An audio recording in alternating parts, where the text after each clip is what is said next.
run here down the channel, in towards Dickov and Dota!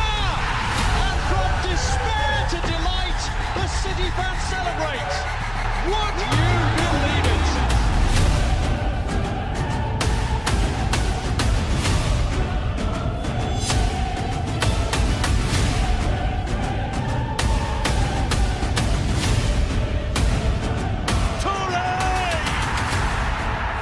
Manchester City have one hand on the FA Cup. It's finished at Sunderland.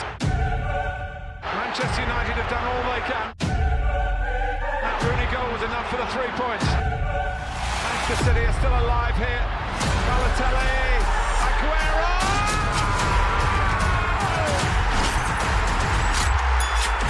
I swear you'll never see anything like this ever again.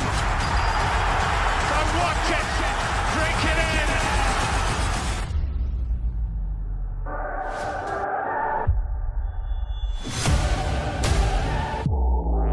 De Bruyne. Gundogan again. The king of comebacks. There's a good try. Oh, incredible. Ilkay Gundogan. Right from the start. That is stunning.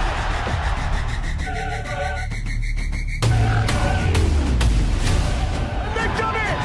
They've done it! Manchester City have done it! Once, twice, 3 times the champion! Champions of Europe finally! History made in Istanbul! The treble complete!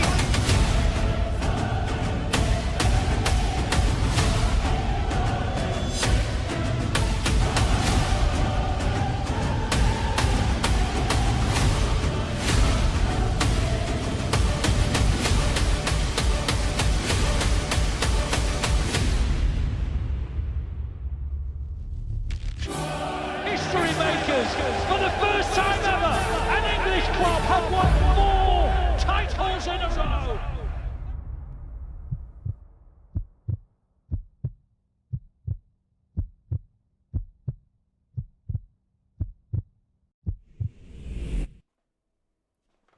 Here we go! Let's go! Come on, City. Scousers have lost. Don't you just love it, Blues? Don't you just love it? Let me just sort a few things out here. Last minute adjustments here because I ballsed it up. It's always the clock. It's always the clock. I always forget. That's the one thing I forget. But no, I think we're good. I think we're good actually. I think we're good. Now let me just add give Manchester City a 3-goal lead just to make sure it's working. It is working. Let's hope we see some of that. Some of that in the game. Team news is interesting. The game is interesting. More than interesting. City are back. Most importantly, Premier League football is back. And what a start it has been to this Premier League weekend. And I mean, are you bothered about Liverpool anymore? Because I mean, I didn't hear much talk about them from City fans going into this game. The way we dispatched them at the Etihad very much felt like they're not at our level. They're not at our level, and I thought maybe it was a one-off, you know, a little bit of this, a little bit of that, a little bit of circumstances maybe. There was that resurgence from Liverpool when they beat Real Madrid and they beat Villa, who we'd just lost to at that time. Felt like Liverpool maybe were going to cause more problems to us, but to lose 3-0 at home to Sean Dyche's Nottingham Forest is, you got problems, mate. You got problems. How does it feel? Because about 12 months ago, we were doing the same thing, in all honesty. It is mad. It's mad, isn't it? But ultimately, Manchester City, that's what we've got to focus on. We've got Arsenal to worry about tomorrow. Nottingham Forest are not the concern. Liverpool are not the concern. Spurs, Arsenal, that's a massive game. City, if we do the business today and go within 1 point of Arsenal, then let's ask the Arsenal fans how they're feeling. Let's ask them how they're feeling, man, because it's got wires going all over the shit in place over here. Hang on a minute. But how is everybody? Make sure you're hitting that like button. Make sure you're subscribing if you're new. And link is in the description if you're interested in becoming a member. That massively helps the channel. But most importantly, how the fucking hell are you? How are you doing? because Church is doing all right. Good morning, fellow Blues. It's going to be a very difficult game. The Magpies in their own nest. The hyper-colossal Blue Army will beat the Toon Army 6-0. Imagine. I'm actually coming into this game with a little bit of apprehension, in all honesty. Church. I'm feeling a bit like... It's you know, all the games in, I mean, probably the last 4 or 5 years, under Pep, whenever it's been like this sort of feeling where it's like maybe not 4 or 5 years, last 2 or 3, since even during the 4-peat year, we weren't able to be quite as good as the treble year, or even years before that with the 100 points. There's been moments in the season in the last 3 years, this being the third of the 3, where it's just been like, moment, where we've not been able to go on a massive run. It's been decent, and like it's been recently, it's been decent, but this fixture is not easy. This is not easy at all. I mean, St. James's Park, just visiting that alone, anyone is going to struggle. Anyone in world football is going to struggle at St. James's Park. And I do feel like, listening to all the predictions, I hated it. All the rival predictions, I hated it. Didn't anyone else hate it if you're a Manchester City fan? Because they all said we're going to win. And that bothers me more than anything. I loved it. This first month or 2 months of the season so far, 3 months now actually, isn't it? It's felt very good to sit there quietly while everyone else is mouthing off about Liverpool and Arsenal, then Liverpool collapse. Arsenal are now worried about Manchester City. Well, welcome to the party. A little bit late, getting on board with what reality is. Just a little bit slow there, weren't they, unfortunately? But now they're on board, and it's like, no, City are going to wipe the floor with Newcastle. They're going to batter them. It's going to be a comfortable win, and that bugs me. Because I want their arrogance about Manchester City. I want them to be like, nah, City, they're finished, they're past it. Because that arrogance and that naivety, it fuels me, and I imagine it fuels this squad. Be going into a game like this, being favourites to go away to St. James's Park. I mean, we want to be favourites, of course we do, but ultimately, it's not going to be as easy as the rivals predict. But if we can come away with this win, a win is priority. But imagine if it was a big win, you know, a big statement win, like a 3-0, something like that. That would be like, wow. That would be wild. Big up Church, mate. James, big up to you as well. I know it's not it's not pub weather, but we will be playing like it is. City 3, Newcastle 1, plain and simple. Big up, James. Yeah, pub weather's long gone, mate. Even though I went to the pub the other day for the first time in quite some time. I mean, since I've lived here, there's a pub down the road from us. I've never been. I only went there the other day for the first time. It was all right. It was decent. Anyway, Murloc, I hope you're good, James. Murloc, City to tear the Geordies apart again. 3-0 Man City victory. Unfortunately, England have been thrashed in the first Ashes test over in Perth by the Aussies, so hopefully the Blues can save my mood. Not a big cricket fan. I did used to play cricket, but I know what's going on, more or less. I think we had a good day yesterday. We surprised a few people. We got back into the swing of things, I believe, and we bowled them out well. I think we took quite a few... it was bowling was the good aspect of the game, wasn't it? Both teams bowled well yesterday, I believe. This is my lack of cricket knowledge, to be honest, in terms of what's going on.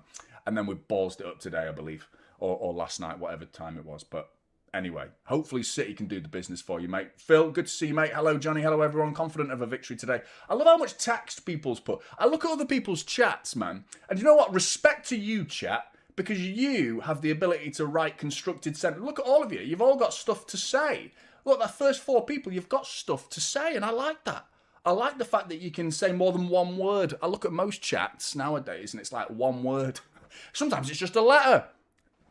W's in the chat, everybody. W's in the chat. But you guys constructing full-blown English, grammatically correct sentences there. It's great to see. I love to see it. Big up, Phil. Not easy, of course, but think we'll have too much for the don't start writing essays though, because I think there's a limit. Don't start writing essays because that will be TLDR is the lingo. I think that's right. Too long, didn't read. Confident of victory today. Not easy, of course, but we'll have too much for the Magpies. Newcastle 1, City 3. Here's for hoping the Spurs win as well. That'd be good. Good to see you as well, Douglas. I know you enjoy a good sentence. I have always had respect for Newcastle, the club, the fans and the people. This goes beyond the Oil Brothers alliance and deep into their cultural history. It's very true. It's not a recent thing, Douglas. I think you're right the oil connection is what most people connect it to, but I agree with you. It's gone back. Before they were taken over, I went down to St James's Park when Yaya Toure won us the league before the QPR game, or gave us the opportunity to win the league. That was such an important game, that was, when they had Cisse and Demba Ba up front. And I spoke to quite a few Newcastle fans, sound as a pound, man. All they cared about was beating United. So the fact that we were beating United, they were like, you're top, you're a decent bunch, you City fans, because all you care about is beating United, and that's kind of what all they care about. So it's very much we get each other, Newcastle fans and City fans. Red Dot's gone for a Man City 6-7 win. Is that 6 or 7-0, or are we going to win 7-6? Christ, I don't think my heart can take that. Floris, hi Johnny, hi Blues. Looking forward to seeing City humiliate Newcastle 4-0, just like last season. 5-note wonder, Haaland hat-trick, 4-2 City. SRP, excited for this one. Wants a Haaland and Doku goal. Doku, mate. So excited. George says, hurry up. Why are you saying typical City when you are one? That went over my head, that one, mate. I missed that one. Merlag, seen you already. Frank as well, and many, many more. Reinders, Jason as well. Liverpool drop points. Yeah, mate, restless. Good to see you. Good to see you. Good to see you. I hope to speak to as many. And there's a super chat in there as well. Vic, let's all laugh at Liverpool. Let's. So good, isn't it?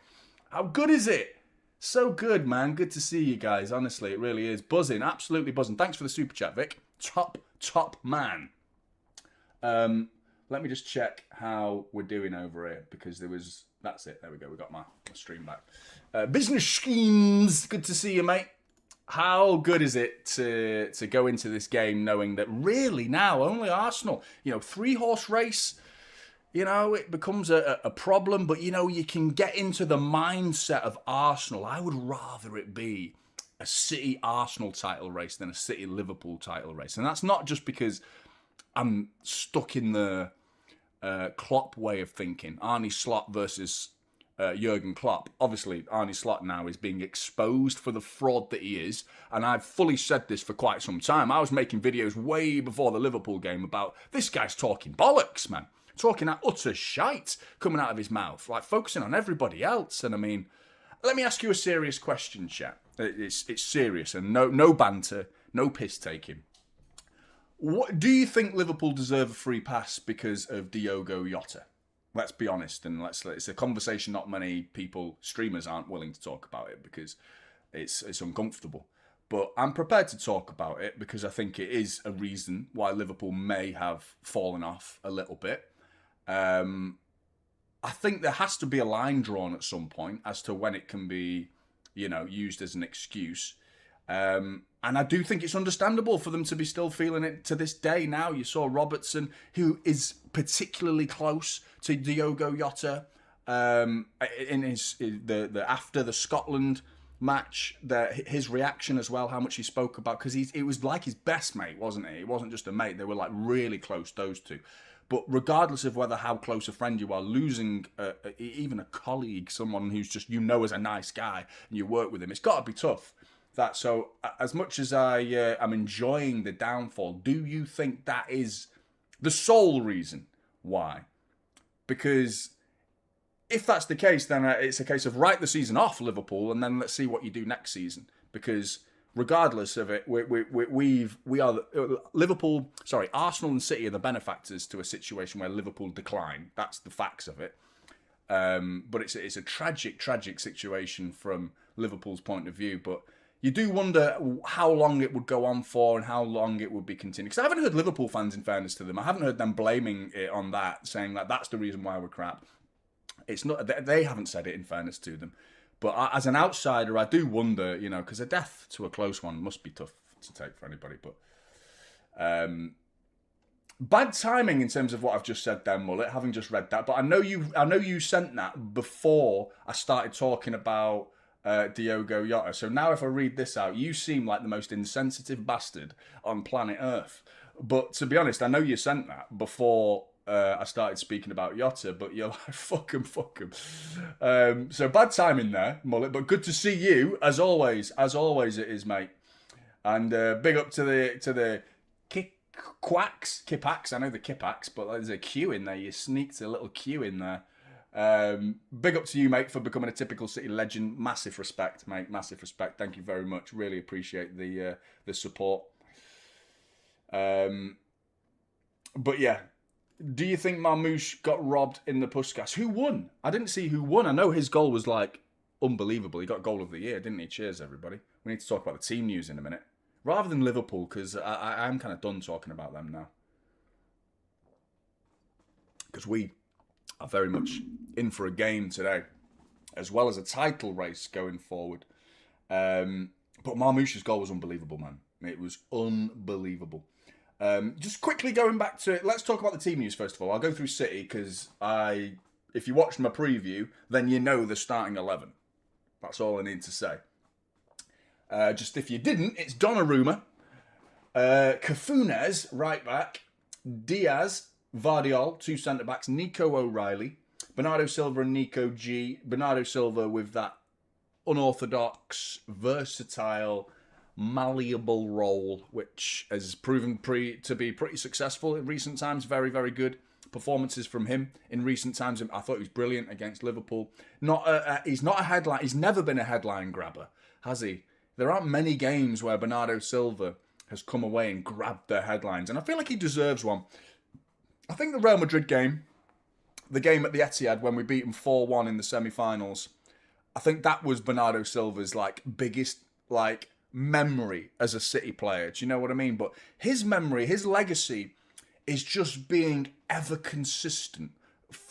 Just always being there. Do you know what I mean? Just superb in always being consistent. He doesn't have İlkay Gundogan's winners against Villa or De Bruyne's bangers throughout the season where he wins you games scoring 4 goals away at Wolves, or Haaland's ridiculous goals, Aguero's moment against QPR. But Bernardo Silva's up there with the best that we've ever had at Manchester City in terms of a legacy, in terms of a player and what he's done and sacrificed for the club. But he deserves a moment, man. Am I missing any moments? Goal against United to win the title. When was that? Don't know what you're talking about. Bernardo Silva goal against United. I remember he scored a few against United. He scored in the Carabao Cup at Old Trafford. What a banger that was, by the way. Go and check that out. Smashed it, top bins. Unbelievable goal that was.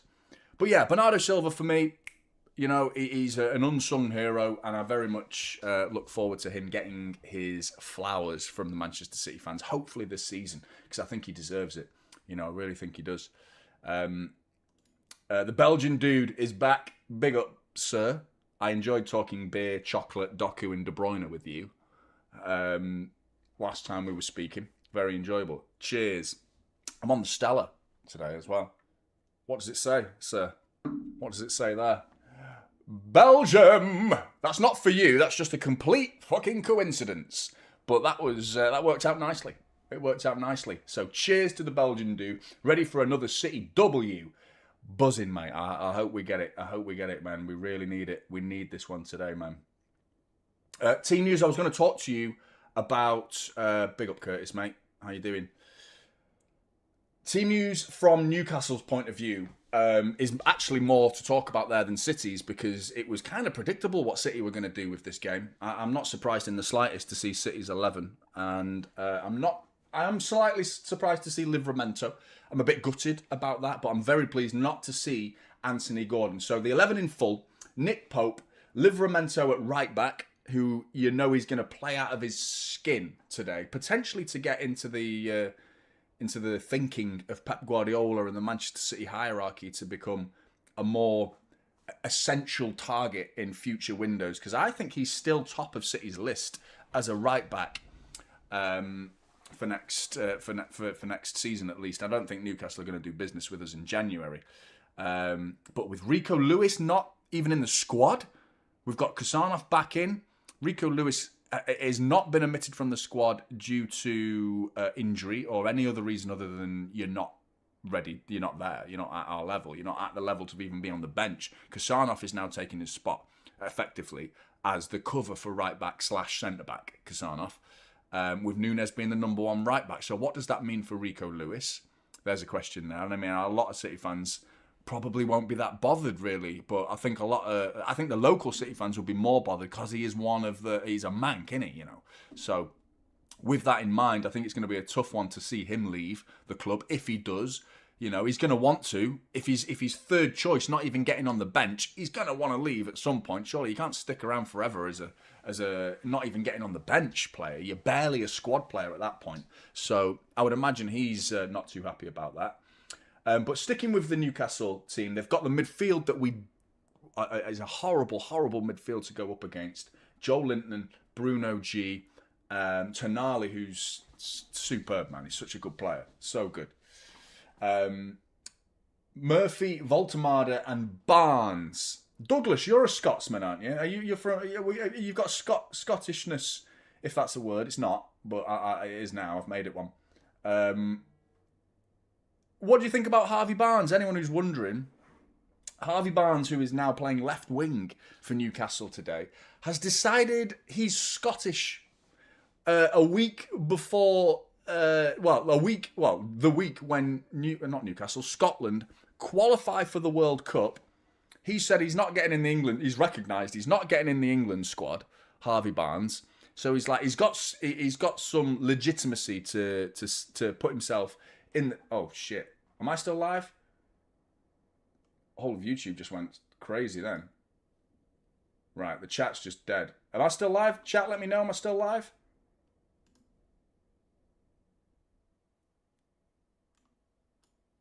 Whole screen. Yeah, am I still live?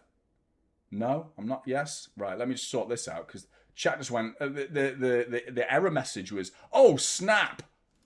That's never good, is it? Something about memory. I've got like 64 gig. Are you taking the piss?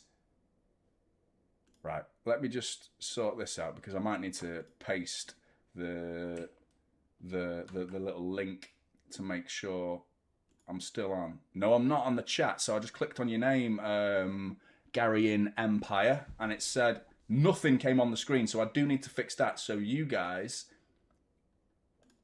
can have a voice, which is important. Now, Gary, you're in. There you are. Boom, we fixed it. What the fuck was that? That's not good, is it? Not a good start if it's already doing that. It just went, oh, snap. And it just went, pfft, everything disappeared. I'm still live. I'm still live. I think I am. I think I'm... Big up, Alvin. Christine, good to see you. I'm just glad. Christine, did you get my email back? Christine, who was the kindest person ever, sent me a recipe for dough balls and pizza sauce, which we've yet to do, but my missus, who is a United fan, by the way, Christine, so you've done her a favour more than me there. She's very excited to give it a whirl with the little one. So big up to Christine. Thank you very much for the recipe. Let's hope you can deliver a recipe for Manchester City's title charge. Oh, you see what I did, Christine? Recipe. Let's go. Let's be having you. I need to get that. What's it? A lot of people don't even know what it's from. Let's Be Having You. Where are you? What's her name? I forgot. My brain, man, is deteriorating. Delia Smith. That's her name. You see the preview the other day, I couldn't get David and Goliath right. Do you know what I mean? I swear my brain's like just getting destroyed. There you go, Delia Smith. Couldn't even think of it. Anyone whose name begins with D, you're lucky I remember your name, Douglas, to be honest. What's your name? But yeah, Delia Smith. I need to get that as a meme on here. Let's Be Having You. No, I bet most people don't even know that was against City. As the chairman of Norwich, City were beating him. I think Lee Croft was playing for Manchester City at the time. Those are the times we were talking about. She was that pissed off. Lee Croft, I think, was in the starting 11 for Manchester City, and we were beating Norwich. No wonder she was pissed off. She came down at half-time. And it was like, let's be... Anyway, teams are out. Let's get this game underway, shall we? Because I'm looking forward to 3 Premier League points. Nico O'Reilly, who has been... That he got robbed of an assist in the international break as well. Are we playing or what? Oh, it's only 5:29 to be fair, but... Good to see you, mate. It's on minimum. It's on the minimum. Is there lots of ads? I can't have no ads because otherwise I don't make any fucking money. Unfortunately, the game's underway. Like there is a you know a financial aspect to all of this that we have to take into consideration. I would love to be able to give you this free, you know. I mean, if I started earning enough through outside sources that I would be able to justify turning off the ads for watch-alongs, then I would do it 100%. Oh no, Donnarumma giving away. Donnarumma makes a save. Fucking hell, 30 seconds in, and it nearly was 1-0 Newcastle. Right, I've woken up. What is Donnarumma doing there? Like, to be fair, Foden came for it. Right, that's the warning. There's your warning. Wow. And Donnarumma makes the save. Should have been 1-0 Newcastle. And I think that's like, obviously, that's going to give a massive boost to Newcastle, that is. And it's going to certainly get some nerves jangling. Jangling nerves for Manchester City, that is developed. Let's have a look at what we're doing. Ryan Cherky looks like he's playing on the right. Ball over the top here for Harvey Barnes to chase, but Donnarumma comes out. Once again, Donnarumma making a very good save, but arguably from his own mistake, which is it's not the first time we've seen that, but that's what it's kind of like. Oh, lovely. The foul! You're gonna. I thought he was going to blow. Like there was an argument for it being a foul on Phil Foden, but probably not. Probably not. But the facts are that Donnarumma has made numerous saves. We are sloppy as fuck here. And Nico O'Reilly, just like, absolutely brilliant. Doku nearly gets caught on the ball. The press from Newcastle's intense. We are under it here. 1 minute in, look at this. We're actually keeping the ball. And we've given it away there, but Newcastle look like they want that 1-goal lead nice and early. And if they get it, they've given it away, though, to Jeremy Doku. And Doku sent Haaland away. Haaland's in. Haaland's what?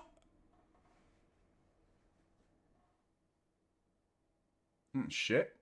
That was absolutely pretty woeful, that, really, from Haaland. He sent through on goal, and I was about to get excited, and then he just... Not sure what that was there from Haaland. Tried to scoop it past him.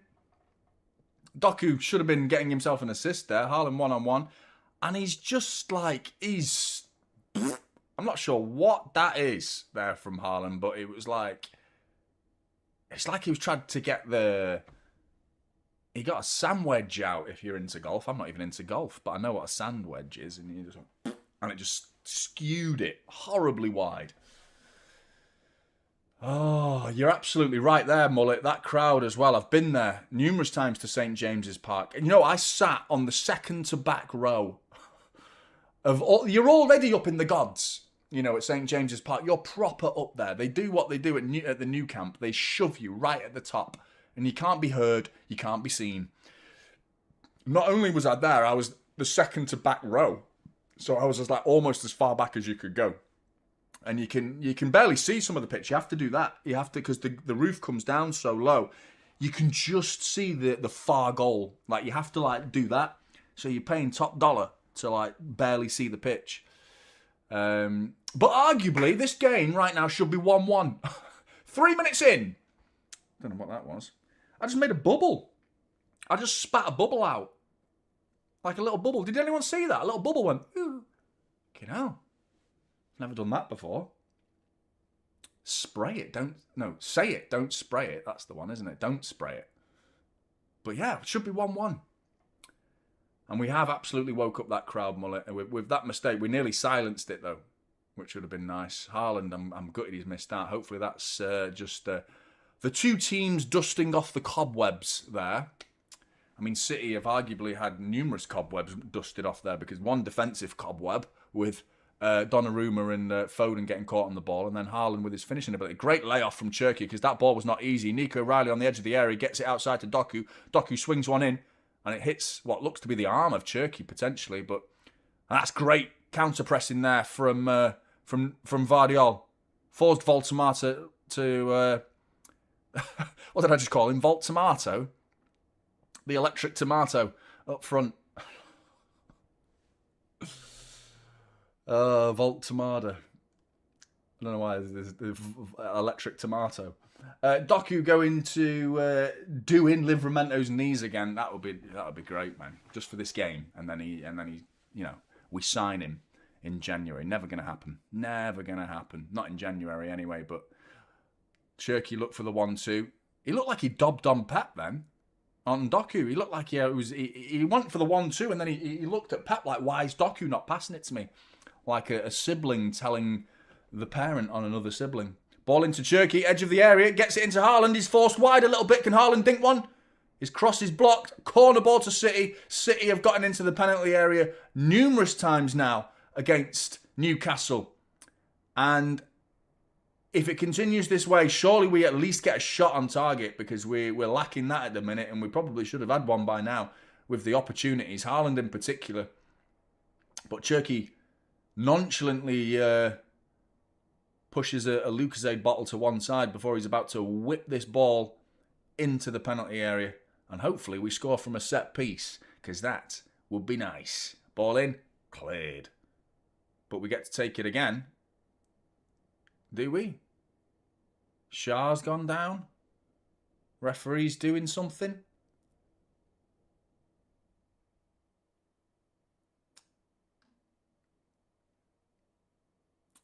I want to talk to you about the Liverpool decision. Obviously last week's decision, as well as the decision that they had a goal ruled out. I think it was, I can't remember what it was. What was the circumstances today? Very similar to last week, basically. But let's have a look at this corner first of all. Cherky to take it, to whip it in. He whips it in, near post clear, well, half cleared. Joel Linton, another corner. Does that first one count as corner number 1 because he had to retake it, or does that go down as a second corner? I wonder what that does to the stats. Pretty sure that was our first corner. Now this is technically our second corner. Near post, poor again from Cherky. Why is Foden not taking it? Good step over from Cherky. Shot into the hands of Nick Pope. Bit of electricity there from Ryan Cherky. But I'm a big fan of Foden's deliveries with these corners. I am. Make sure you're hitting that like button, everybody. Let's get those likes up nice and quick. We're nearly at 300. Do you reckon we could get to 500 before half time? That'd be good. Big up, Jeff. How you doing, mate? Bloody Scousers, mate. We were talking about it, weren't we? I thought they were going to come back, mate, but they've bloody done it. 3-0. I presume it finished 3-0. I stopped watching during stoppage time, so I presume there wasn't a Forest 4th, which would have been funny. But City 2, Haaland and Doku to score. You nearly got it spot on, Jeff, but you were kind of robbed, really, from a Haaland finish. Bloody hell. Close ball that's gone round Voltomato. The electric tomato up front for Newcastle. We've had a few electricians playing against us. We had Electric Steve. We've got the electric tomato playing today.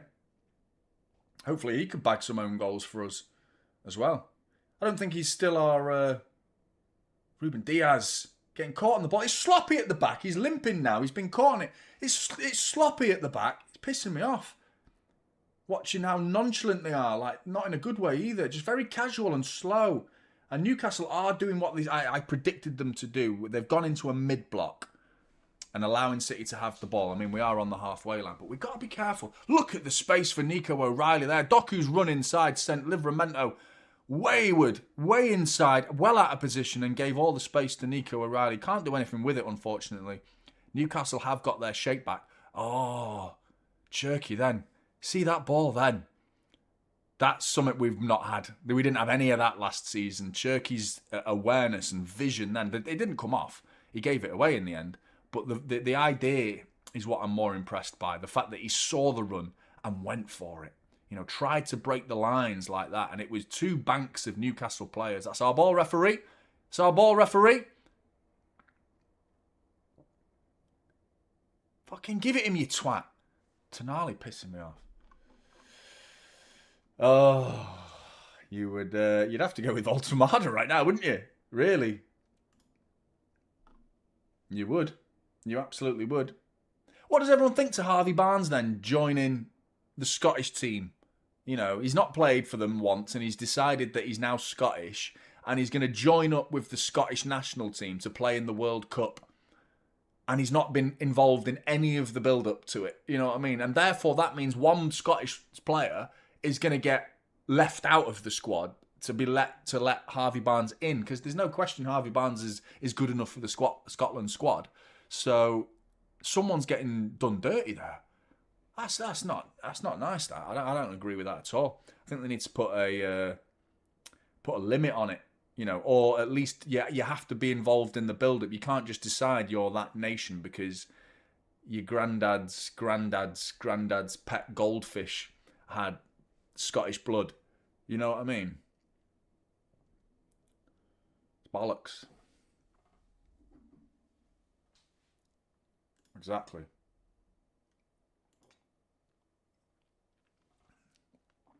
Big up, Isa, and I agree. So far, though, I'm not convinced by this game yet. I feel like first goal is stupidly important. It's so important in this game because I feel like Newcastle are looking for it and they're coming forward here. Lewis Hall to the byline, dinks one back post. Nico O'Reilly has missed it, but who's that? Is that Bernardo Silva at the back post flicking it clear? Fucking brilliant, Bernardo. And Doku trying to get us away here.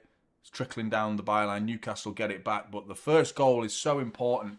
Newcastle get it. We know what we're in for here. We're in for a grim game where turning over a 1-0 lead against Newcastle is very, very difficult. Very difficult indeed. They're going to camp. They're going to bank all of their players in front of the edge of the area if that happens. And then the script is written. Whereas if we score, Newcastle, they've got to come out. Their shape will expose them a little bit and we could probably go and win the game by more than one. I'm hoping. Hoping Haaland, who, by the way, should have got his 100th Premier League goal there, but didn't. Still on 99. Ball into Voltamada. Free as a bird. Donnarumma! What a fucking save! By Donnarumma! Voltamada. Volt Tomato, the electric tomato, nearly makes it 1-0 to Newcastle. Donnarumma again with a big save. This time no fault of his own why he's got to make that save. But what a big right hand that was. Savable. It's not in the corner, but it's the reactions. It's the power of it's the strength of his hand. How he he connects with it cleanly, gets it away. You know, big save from Donnarumma. They're in again here. Lewis Hall against Ruben Diaz. He's going to lose that. No, fuck off, dive. Book him. Cheating little shithouse. Fucking Lewis Hall, get him in the book, man. Ruben Diaz did that and he just went down like a fucking shithouse. Get him. Why are we VAR in this? It's clear. It's a dive. Get him booked. Get him fucking booked. He won't do it again. Cheating bastard. No penalty, man. I don't even need to wait for VAR. They're not giving that. It's clear as day. To the point where, yeah, blow your whistle and do that, please. Why is he not? What are we doing here? Why are we spending time looking at this? It should be a case of get my yellow out and book him. Are we playing on? I hate not having the audio sometimes, especially for things like this, because right, we're playing, no penalty. Of course it wasn't a penalty. Jesus Christ. So that's Newcastle's game. They're trying to shithouse their way to a victory here. Pissed me off, that has. Oh, it's broke nearly. Livramento didn't know where he was then, but ball to not clear it, mate. Clear it. First time, there you go. Donnarumma, nice and safe. Apart from that first pass, Haaland flicks it onto Doku. Can Doku bring it under his spell? He does, with that magical right boot of his. Knobhead, indeed. He should be booked. He should be booked because then you've got... well, no one's really going down our right side, to be honest. We look like we're going to use Nunes for some width out wide. Oh...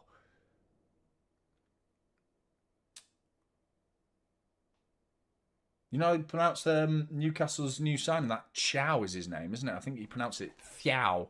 Chow. Like that. I think that's how you pronounce it. Thiaw.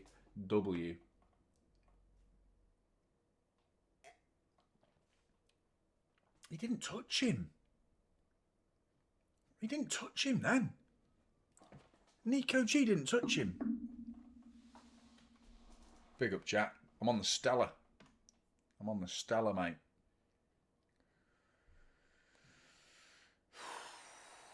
Hope you're good, Jack. It's hard to say. I think we've actually been quite sloppy in certain aspects of our game, but we've shown promise as well. So it's hard to gauge right now, 15 minutes in. Newcastle are posing a threat. They've dinked one here. Haaland at the back post. Vardiol flicks it back towards Donnarumma. But that's so good to see. Man on. Fucking hell, I thought Donnarumma didn't see him then. But Haaland at the deepest player for Manchester City was Erling Haaland in his own penalty area. Oh, is that a foul?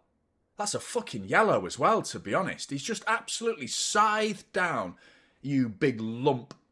Fucking Joel Linton. Just gone through. That's like that. You know that's a yellow, man. He's just tried to hurt him. That's all he's done there. That's a dead leg attempt. Cherky's back on his feet. No problems. Joel Linton. Great ball from Donnarumma. Doku right through the middle. Right through the middle. Jeremy Doku on your bike. Let's go. Give it to Haaland. Lays it off. Haaland. Shot blocked. Great block by Livramento. But fucking fantastic from Donnarumma and Doku. Double Ds. I like double Ds. Quite a big fan of them. Got a good pair of them on the pitch at the minute. And Doku and Donnarumma.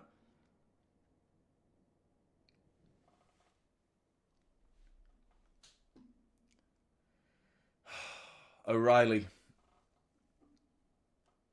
There was no pause. I knew exactly what I was saying.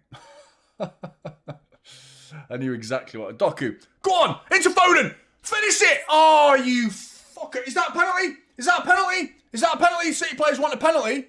Looks like it should be a penalty to me. Foden's... The fact that I've always said if you get your shot away, I don't agree that it should be a penalty. But Foden with a heavy touch and then tries to toe bung it in that near post. It's a fucking foul. I tell you what. That should be a... I don't like those sort of decisions because he gets his shot away.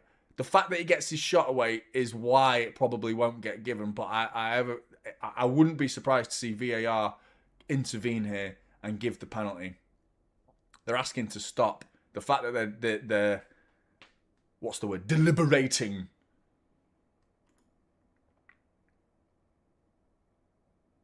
I don't like penalties when you get your shot away. Because if you get your shot away, it's like having a second crack at it. Do you know what I mean?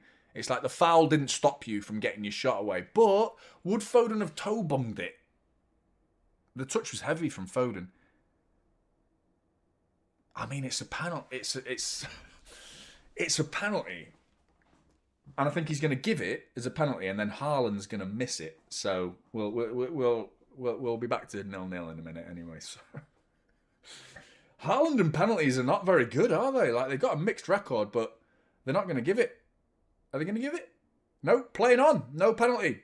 I'm a little bit surprised.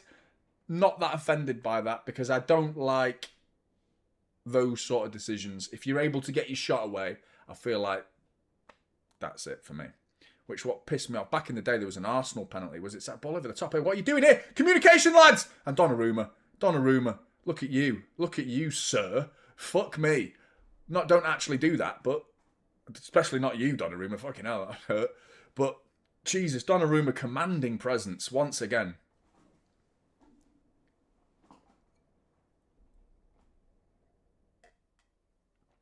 Get up. Harvey Barnes getting bullied by Nunes. Cherky, don't take the piss, mate. Just get it down the line. That'll do. Haaland. I like how prepared we are to go direct. Do you know what I mean? But fucking hell. Donnarumma coming out and Sky's just spasming out here. There we go. Donnarumma comes out. Nico O'Reilly looked like he was a bit unsure what to do there. He was kind of hoping Donnarumma would come out and bail him out, and he did exactly that. Brilliant from Donnarumma there. Really good. Ball out here to Nico O'Reilly. Guys, hit those like buttons. Get those likes up for me if you can, please. Really, really helps. And big up Jorginho Toon. you've been robbed of a pen. Are you a Newcastle fan with that name, Toon? Do you think we've been robbed there? I don't know, mate. It's a tough one. It's... I mean, what we want to do as a fan base and as a club, we want to shake this whole referees are on our side bollocks, because Liverpool, Arsenal and United, they're all like flying that flag, aren't they?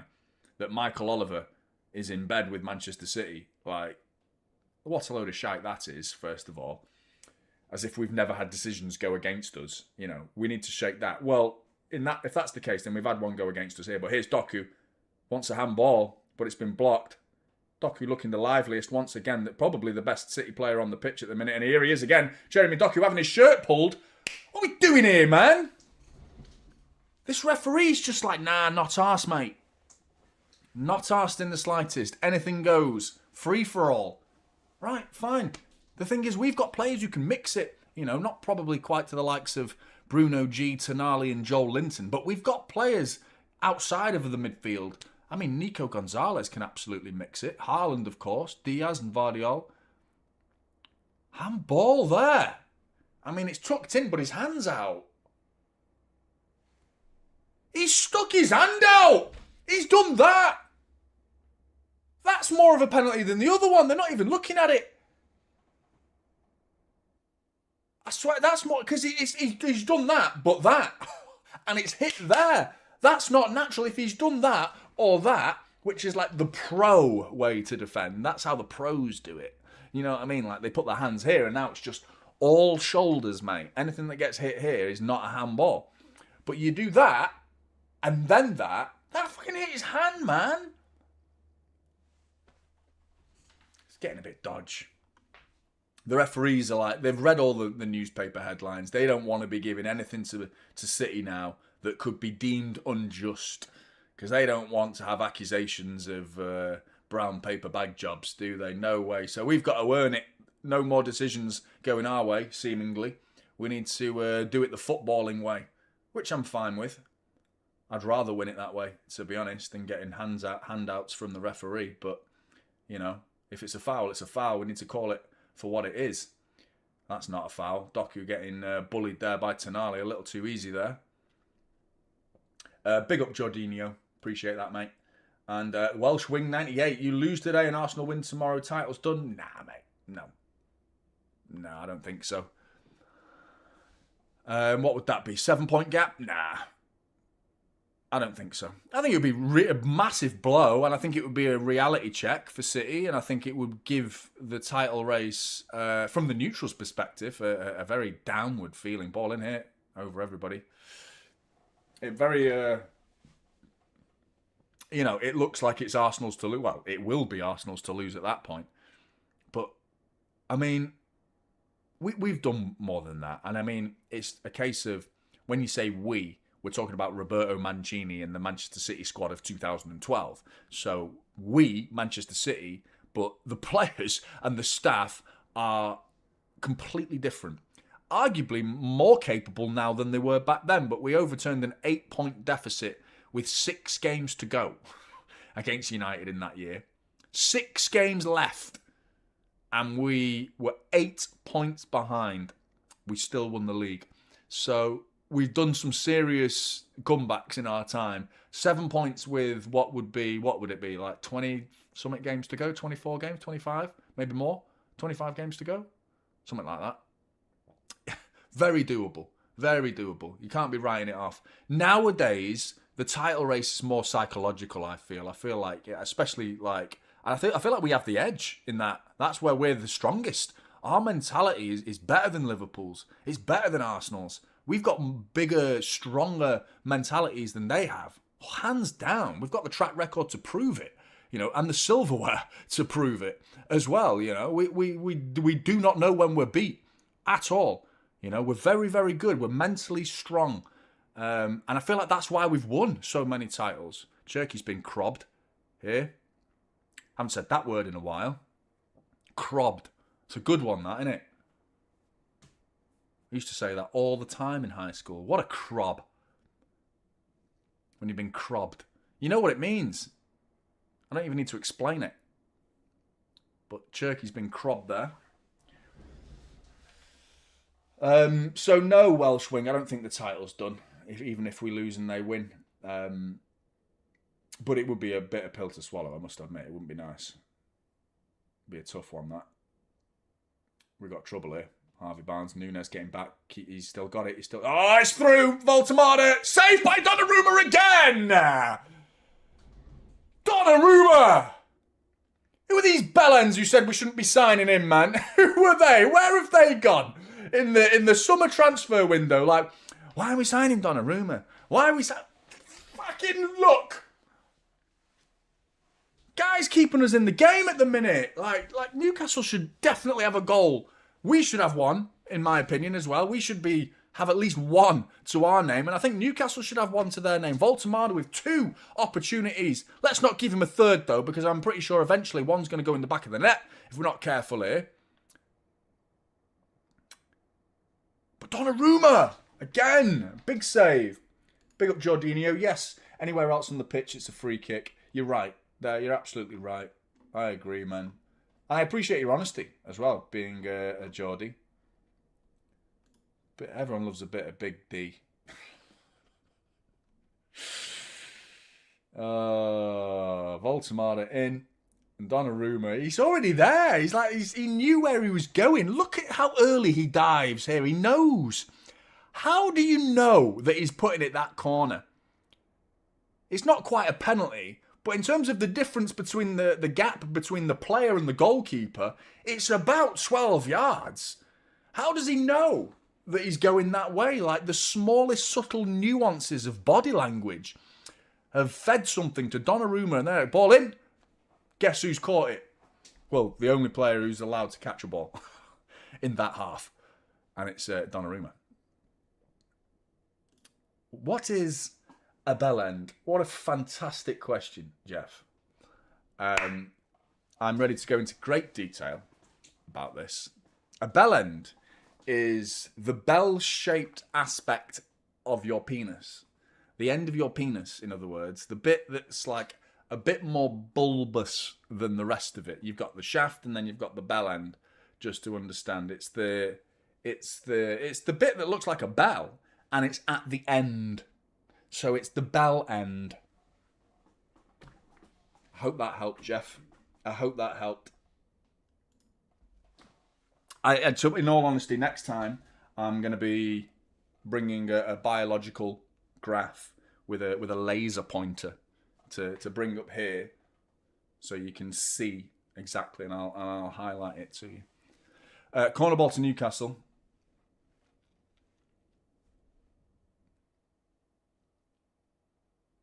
Two of them over there. Near post. Talk. Oh, Nunes and Haaland getting in each other's way. They've cleared it. Half cleared it because it's coming back in a minute. But Haaland again at the near post. Nunes was a poor corner. They sent 2 over to sort of confuse City. Leave it. Matt, talk. Well done, Nunes. Well done. Well done. Goal kick. Well done. Well done. Yeah, it looked like that Newcastle were trying to throw City a curveball there as to whether it was going to be an in-swinger or an out-swinger. It was an out-swinger in the end. Speaking of bellends, out-swinger. It's out and it's swinging. Big up Mullet. Let's go into ridiculous and meticulous. Great rhymes there. Ridiculous and meticulous detail. If you look up the definition of a bellend in a UK dictionary, there's no words. I was reading it like it was going to be good, and I've just been done dirty there.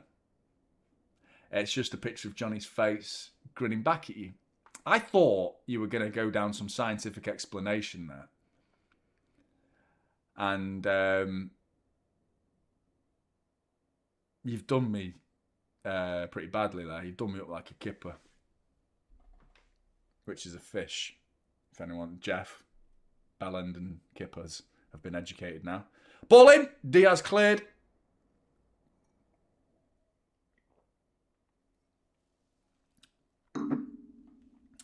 Piss off, Molly. Big up, Hannah.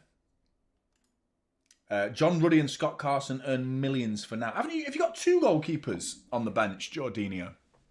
Pretty sure I saw Ramsdale as well. So you've got Ruddy and Ramsdale. Is that due to injury? I imagine.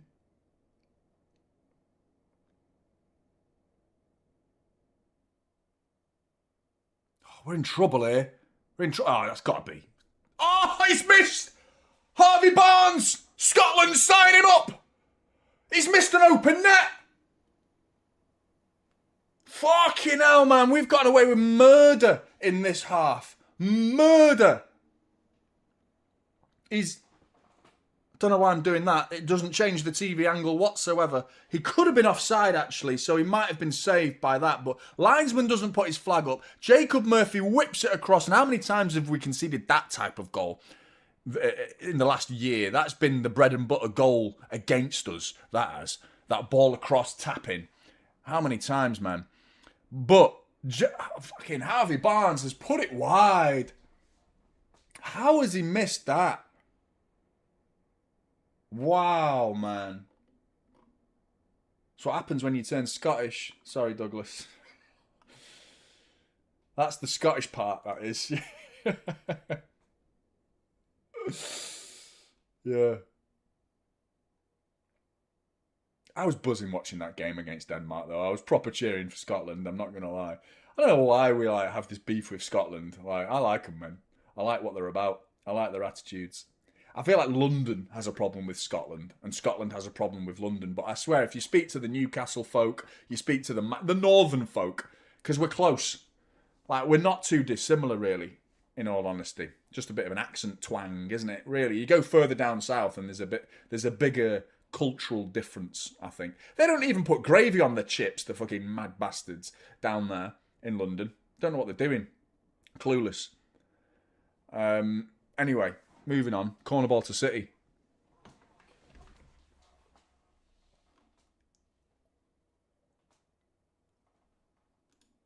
Yeah, I'm starting to feel it.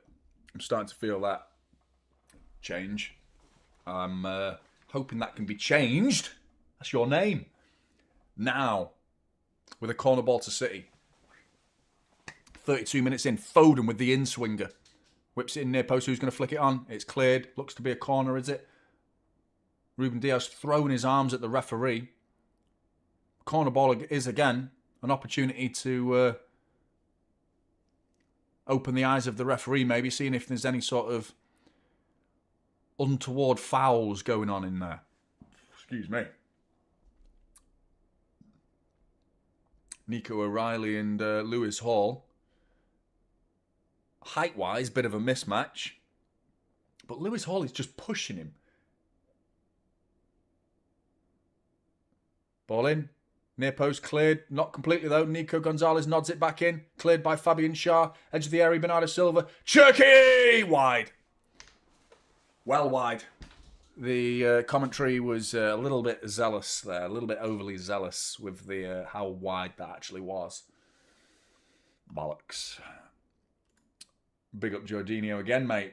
Top man. Just received CPR for Barnes' Donna. Man of the match at the moment. At the minute, 100%, man. Jorginho's died. I like how we get respect. We do get the occasional... We get a fair few, actually. We've had quite a few rival fans and just come in and had a good time with us and enjoyed themselves without being, You get the odd bell end here and there.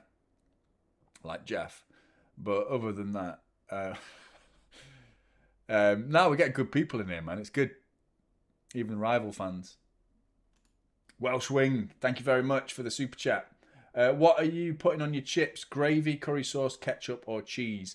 Gravy, ketchup's probably the most common one because gravy's like a whole ordeal, isn't it? Like you got to either get a stock cube or gravy granules or go to the chip shop to get your gravies. Ketchup's just go to the cupboard and squirt it. Much easier process. Ball down the line. Nico O'Reilly. Haaland! Saved by Nick Pope! Keepers! It's the story of 2 goalkeepers at the minute. Nick Pope now getting involved with some big saves. Haaland already through on goal, should have made it 1. That should have been definite 2. His second, but that should have been Manchester City's first. Oh, it's straight at him, in fairness. I think it just comes off his chest in the end by the looks of it. But Nico O'Reilly getting to the byline. His vision, his run is brilliant. Vardiol's given a free kick away here on Voltemada. Nico O'Reilly cuts it back. Haaland, and it's right at him, in fairness. It's not, I mean, a save's a save. It hits him right there. So, I mean, just being in existence was enough for Nick Pope there, but it felt annoying. But yeah, back to the more important thing. What do I put on my chips? Not a big fan of curry sauce, unless there's one curry. There was one chippy I went to when I was younger that made like Chinese gravy. It was from a Chinese chip shop, and they put something in it. Haaland clearing a long ball. What's Haaland doing there, man? I love it. I love it. But they put this Chinese twang in their gravy. I don't know what it was. MSG was probably the main attribute to the quality. But like there was something about it, man. But other than that, gravy and ketchup. But Haaland again, back there. Fucking Haaland, the right back. Great play. Haaland. Get up the other end, mate, please. And there he is. Now he's pressing. Love this from Haaland, by the way. Defensively. He's having a fantastic performance at centre-back. Up front, though, he's a fucking lump at the minute. Keeps missing. He's been the best centre-back. I'm sure there was... I heard something the other day. I don't play FIFA as much as I used to anymore. I'm getting a bit too old for it now. But I used to hammer FIFA. And I know there's some FIFA fans in the chat. But was there weren't the pros, like last year or the year before, using Haaland as a centre-back because his stats were so good? Like, and just his physical presence was like so good that utilising him as a centre-back was more preferable. So I'm not saying we should do that professionally, like at this level. Like, this is not FIFA, obviously. But I mean, you can see why. Do you know what I mean? You can see why, because he's big, he's mobile, and there aren't that many centre-backs that are quick. You know, being quick and centre-back is not a common thing. Van Dijk in his heyday, even he's slowed down a yard or two. Is he going to keep that in? He is. Murphy's kept it in. He's going to whip one in here for Newcastle. And Josko's Vardiol is going to block the cross. Corner ball to Newcastle, though. Sandro, a Rodri replacement in the future, be ideal. I'm quite happy with what we've got at the minute, to be honest. Nico Gonzalez, for me, is the replacement at the minute. I'm very impressed by him. And I think even if Rodri gets back fit, there's a debate as to whether he should even be walking back into this team. But the way Nico Gonzalez has been playing in recent weeks. But yeah, not a bad shout. Tonali. Corner ball for Newcastle. Near post. Flicked on by Nunes. Only to Lewis Hall. He's going to loop it back in. Straight into Donnarumma, that is. It is Donnarumma. 38 minutes gone.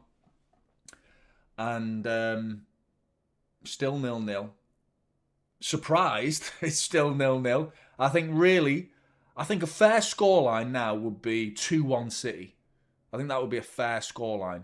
Or 2-2, to be honest. 2-1 or 2-2.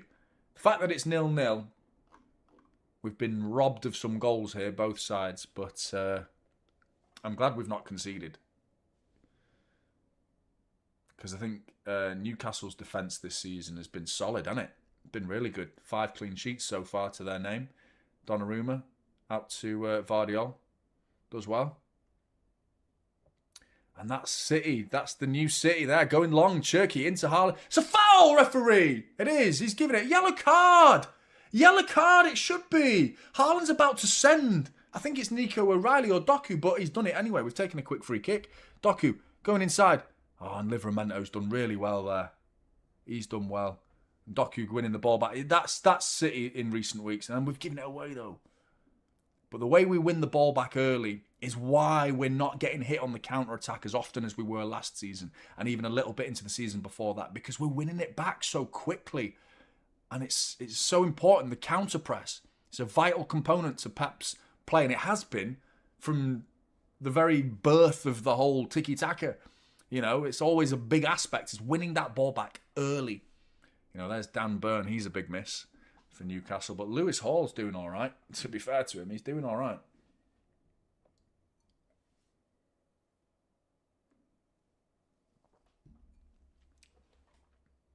Make sure you're hitting that like button, everybody.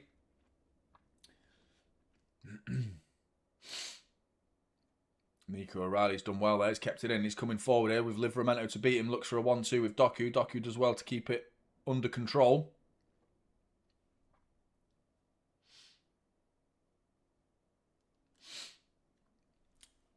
Got a bit of a cold. Started to like come back. I had a proper bad sniffle this morning, like blocked nose. It faded away a little bit. It's coming back now. Foden. Breaks to Haaland. Bit fortunate. Gets it back. Also fortunate. He's not having a great game up front, is he, at the minute? Haaland. He's having a fantastic defensive game. I love that we've had... It's such an underappreciated value to a forward like Shearer. New Jorginho, you'll know this. Shearer coming back, defending that near post. Chelsea fans will know Didier Drogba coming back, defending that near post for a corner is so important, man. You know, we've got Haaland and Nunez's touch of a fucking wardrobe. But good ball, good run. Touch lets him down. Yeah, man, 100%, Jeff. Pep Linders has been brilliant. I mean, Kolo Touré, he's been a big aspect. Excuse me. He's been a big aspect to it as well. I actually think the whole reshuffling of the backroom staff at football clubs is huge. It's such an important aspect to a club and the team. It's not obviously the manager is the face of everything. He's the one who's culpable. He's the one who's in the firing line for the press, for the headlines. Here we go. Foden 3-on-3. Doku, Haaland and versus Foden. Here comes Cherki. Ryan Cherki cuts it back. Phil Foden has missed the sitter. We've missed one as well now. How is this game 0-0? How has Foden not put that in the corner, man? Cherki's awareness. You're thinking he's pulling the trigger. He cuts it back.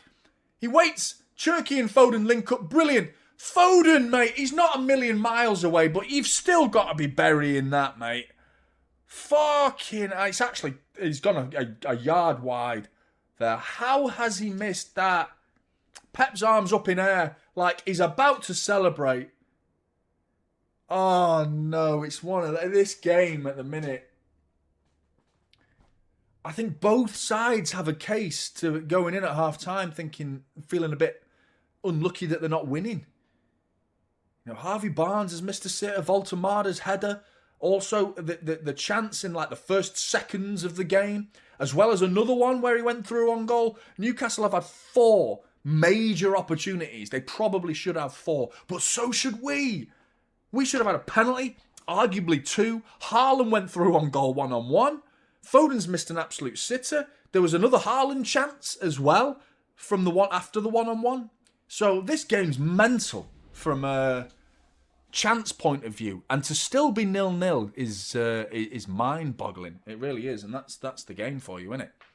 I've seen many games like this in the past where it's been like, you know what I mean? There's been 2 chances in the game, and it's 1-1.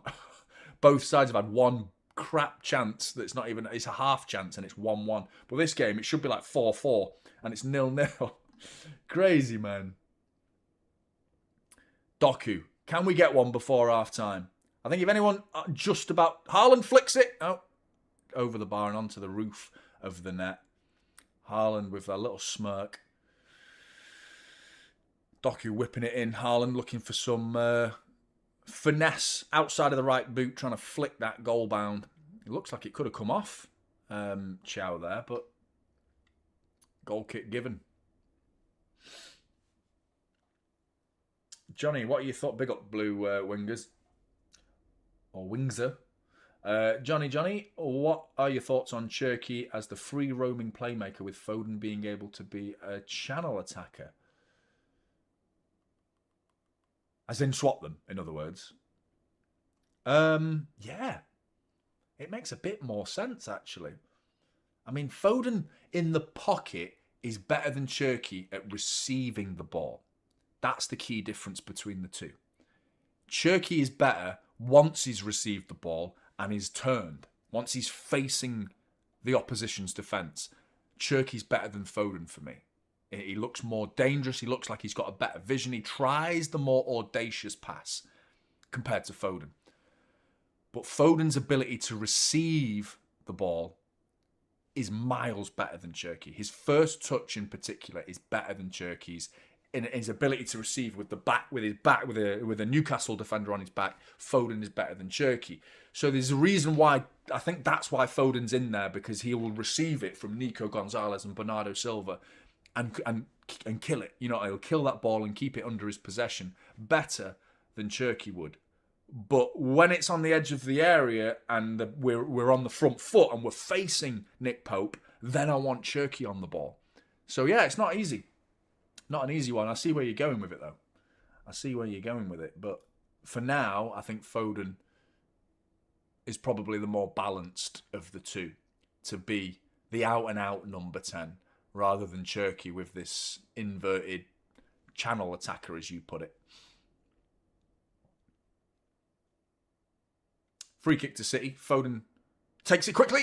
Oh, and he's looking for a sneaky bit of training ground operation there. Quick free kick. 2 minutes of injury time being added on here, with 50 seconds of it remaining. Newcastle coming forward. Ball over the top. He's offside. He's offside. Nunes, though. Brilliant from Nunes. Brilliant from Nunes. He was offside anyway. Voltemada looked like he was offside, but great play from Nunes. Nodding it back to Donnarumma. Looks like we're going in 0-0 at half-time. A little bit annoyed, but I think if you're a Newcastle fan, you're feeling the same. You're feeling the same. You're feeling a bit like, should have scored, man. If only. Lots of if only moments from both sides.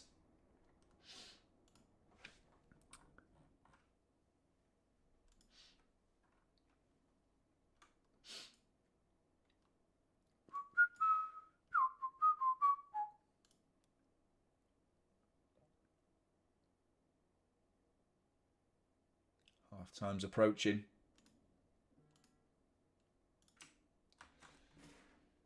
Half time it is. Let me stop the clock, and I've beat you, chat. I've beat you. Have some of that.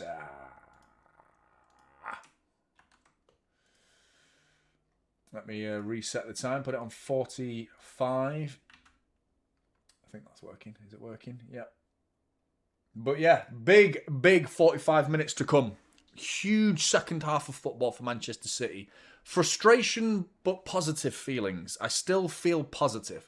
Lots of concern, lots of reasons to think we're going to win this, but this could very easily be taken out of our hands in a blink of an eye, and it's like, I could see both sides here feeling frustrated at that half-time interval. Sat there thinking, if only we'd scored. Both sides have a reason to feel like that. But would you make any changes? Because the bench is pretty stacked. What's the bench saying? We've got Trafford Reinders. Probably not. I wouldn't change it, really. I don't think I'd change anything, really. I wouldn't change anything. The only one I'm looking at for a goal is Marmoush, but for who? I mean, Doku's been a very intense player. I think a lot of our positive players come through Jeremy Doku. I don't think Cherki deserves... I don't think anyone deserves to be brought off at half-time from that performance. I thought Cherki showed promise, you know, that he should have an assist to his name. Foden is the one for me who's not really turned up to this match quite yet. He had an opportunity to stamp his name on this game and say, like, bang, 1-0, Phil Foden. And he should have buried it, but he didn't. Outside of that, Foden's been the quietest out of the front men. You know, Haaland's had a lot of opportunities and has therefore not been potent enough to score his goal. Should have scored at least one, Haaland. But defensively, you just don't ever take Haaland off in 0-0, do you? That's a ridiculous concept. But defensively, I actually think he's been better. You know? I know, mate. It's what they do. They are fucking red, aren't they? I think the radiators come on, mate. Got a little radiator in here. This is the first time I've experienced this office in the frost, because it's been frosty here in Manchester in recent times. So I've been testing it out, and tell you what, it gets bloody cold in here, bloody cold.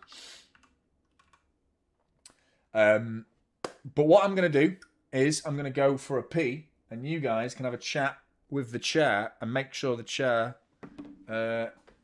gives you a detailed description of the first half and what Pep Guardiola was going to do. I haven't got a rap prepared, by the way. I thought some of you might be thinking, "Oh, Johnny's got something prepared." I've got nothing. I've got nothing. I'm going to make a chair rap at some point in this season, but not this game. Not this game. But make sure you hit that like button. Smash the like button if you haven't already. And we've not even hit 500, man. Come on, chat. We can do better than that. We can definitely do better than that. Smash the like button, people. Do us a favour. Fahimo says, what an awful half. Piss poor first half. Daniel Wang. I think from a 0-0 point of view, I agree with you. But actually, I think, you know, goal opportunities, there's been enough of them. We should be hitting the back of the net at least once in this game. But Newcastle probably should have done as well. Right, chat. I'll be back in a minute. Make sure you hit that like button. Subscribing if you're new, please, because that helps as well. I'll be back in a minute.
City chances now.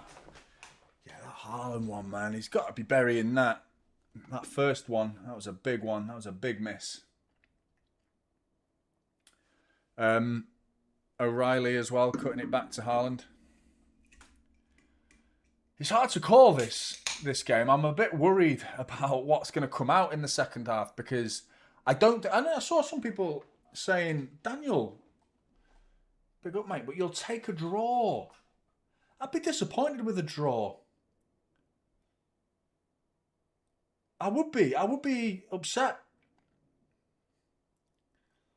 I feel like we should be winning the game, just arguably. But I would be still coming away frustrated because what I've seen from Newcastle is beatable. From what the football we've been playing in recent weeks, this Newcastle side is beatable. There's elements of quality still to be worried about because Newcastle are coming forward and posing a threat the other way when they do come forward. But we are still, arguably, I'd be interested to know what the stats are as well because I don't think we've, lately it's been 50-50 in terms of possession. So it'd be interesting to see. Let's have a look at what the stats are.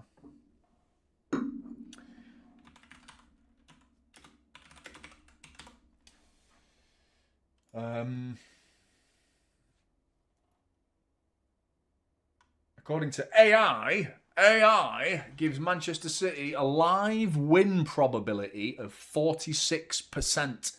A draw gets 32%. And Newcastle get 22%. So City is still favoured to go and win this game. According to AI, possession 63% possession for Manchester City, which is high for us lately. In particular, you know, back in the day that's like low, you know. But I actually think. Lately, we've been 50. We had less than Liverpool, I think. We had, was it 51-49 against Liverpool? Who's enjoying watching this? Cheers, everybody. Bit too much head on that. Can never get too much head, though. XG. I'm looking at fucking Google, mate, so I've got no chance. Google promoting the AI to me, but like... XG. You're right. I don't know what the XG actually is, mate, but I'll have a better look.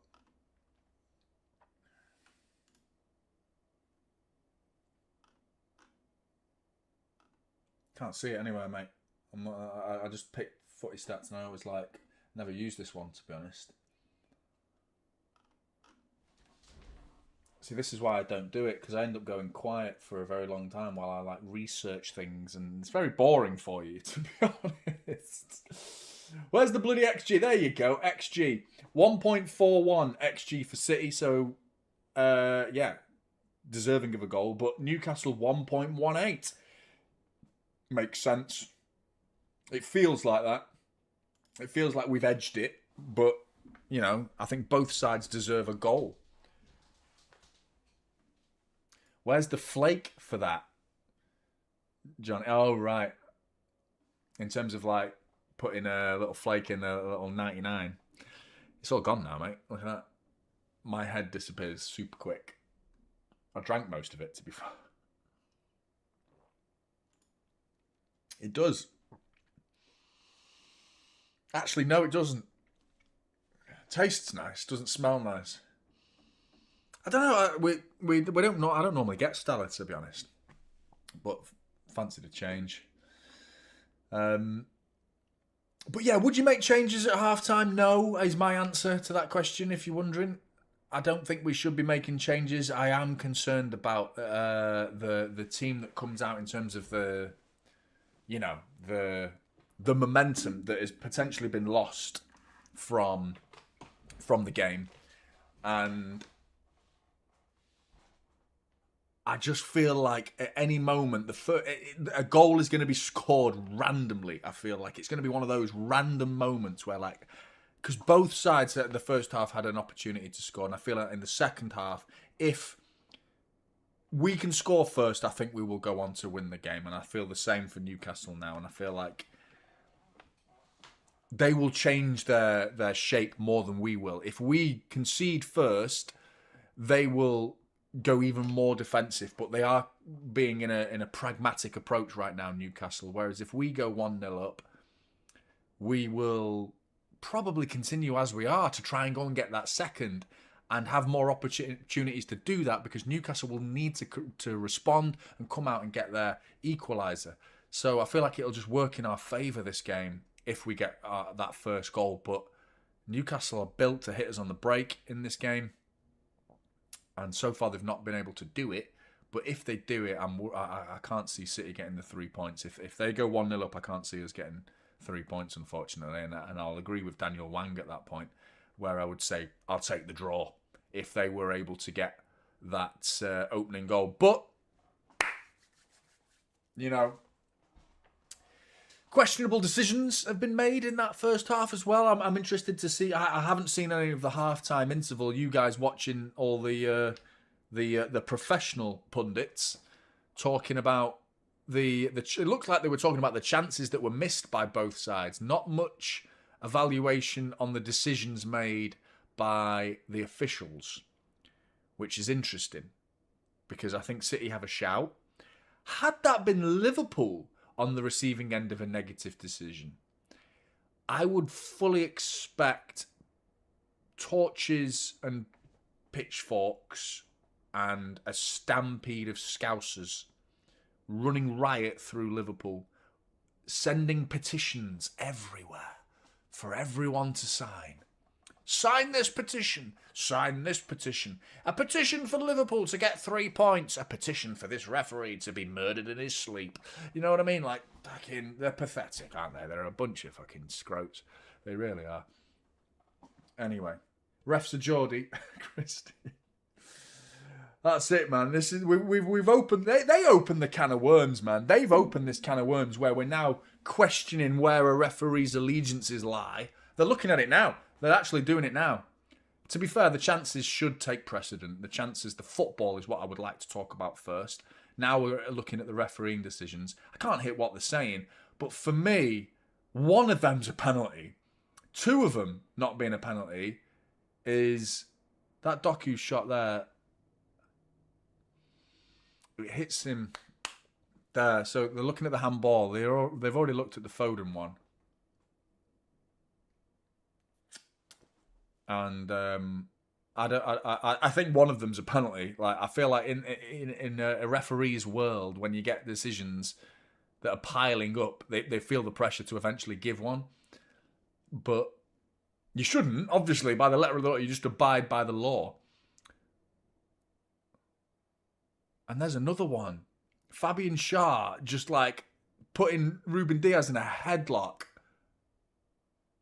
So we've arguably had 3 penalties there not been given. So should we call it even now? Because everyone was bitching and moaning about the fucking Virgil van Dijk penalty, goal, that was ruled out as offside. Everyone's been moaning about that for weeks. The whole international break was just about that.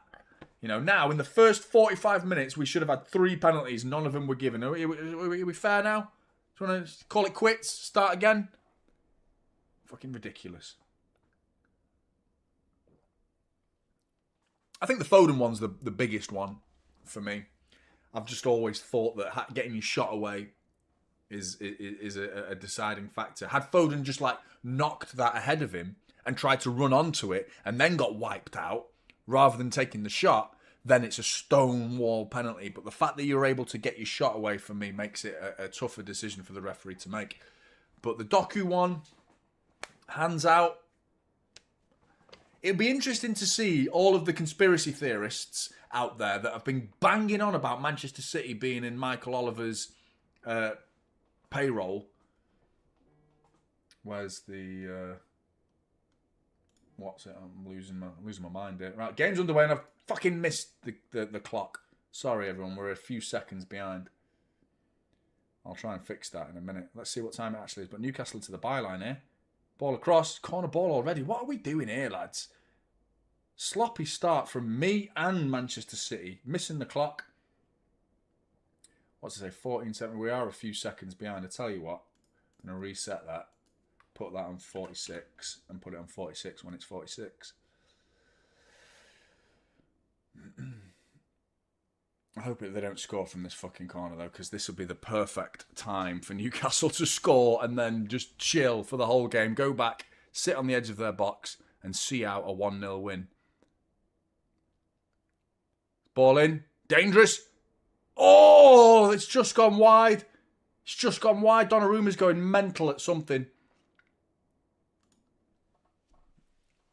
Right, clock is in sync with the game that I'm watching anyway. Ball whipped in there. Dangerous ball. Somehow, it's carried on going through a sea of Newcastle and City players without anyone getting a touch on it. Nico O'Reilly there looked like the most likeliest to get an unfortunate touch off like his heel or his calf or something that could have sent that into his own net.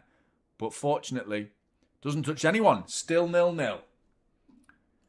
Mamty wants to bring Marmouche on. Do you agree, chat? For who, Mamty? Who would you take off? Doku's just been elbowed by the looks of it. Play on, says the ref. Big up, Bam Bam. How you doing, mate? Really? Nah. You want to take Foden or Haaland off? Foden I get, but Haaland, mate, it's just like, that's like a crazy shout to take Haaland off.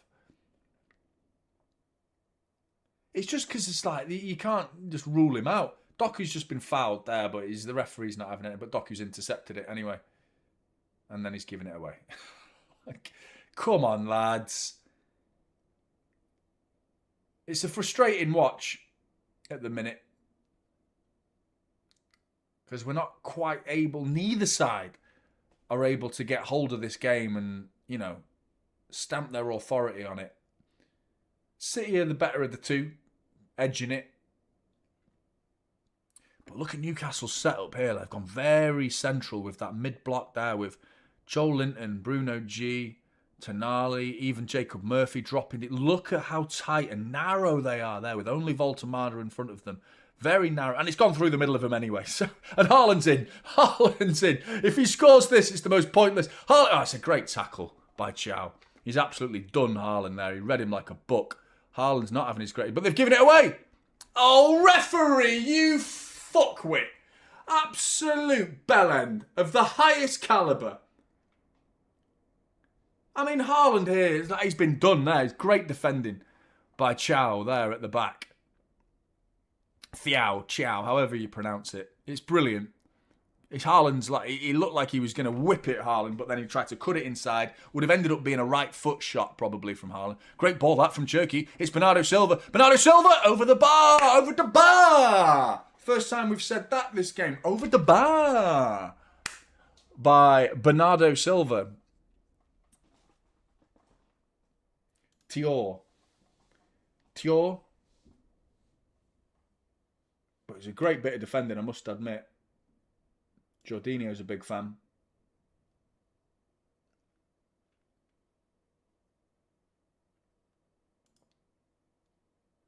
Frustrating. Because the narrow block then was just penetrate straight away. Really good. It's just like how good we've been at that this season. Because sides have done that. It's not that Newcastle are doing anything different by blocking up the middle. Every side has done that against us. And Pep's worked out a way to just you know, you can't make an actual wall. Putting 5 players on a pitch, there's going to be gaps, unfortunately, and we've got players that can find those gaps and have the bravery and the confidence to fire a pass through a tiny avenue. And we did exactly that. And as soon as we did that, Newcastle were done. Their whole midfield was just bypassed, and we were in. One pass later, Haaland's in a one-on-one situation with Thiaw. But great defending by him as well. I would never pick number 12, though. He's picked number 12, hasn't he? Crap number, that, in a football team. Because you're just not in the 11. You know what I mean? You go no one wants 13 because of the superstition. It's always like a goalkeeper's number, that, isn't it? 14 onwards is it doesn't really matter at that point. But 12, it's you're not quite in the 11. Stupid mindset I've got there, but I hated the number 12 as a football shirt.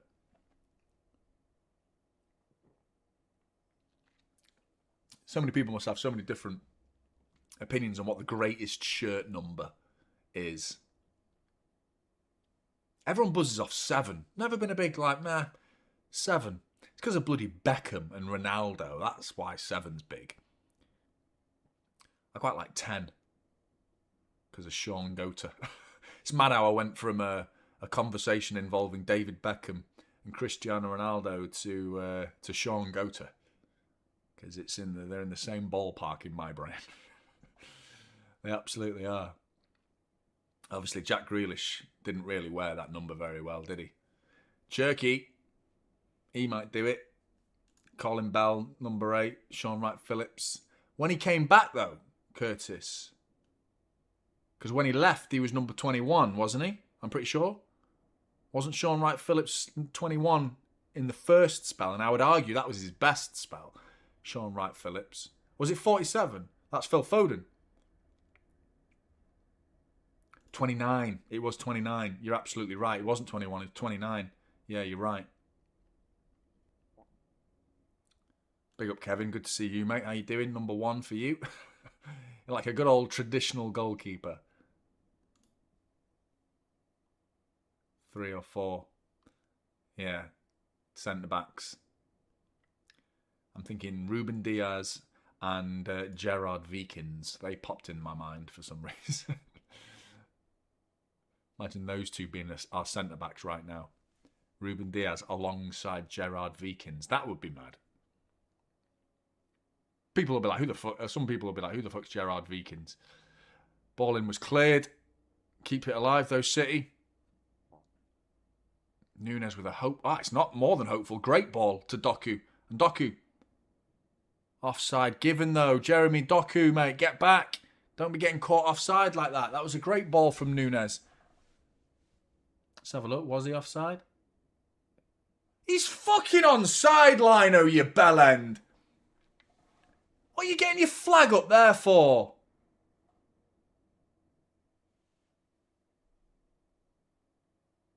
Fucking hell, even the Geordies are on board with that. They reckon, I like you, mate. You know what you're talking about, you. He was onside, wasn't he, man?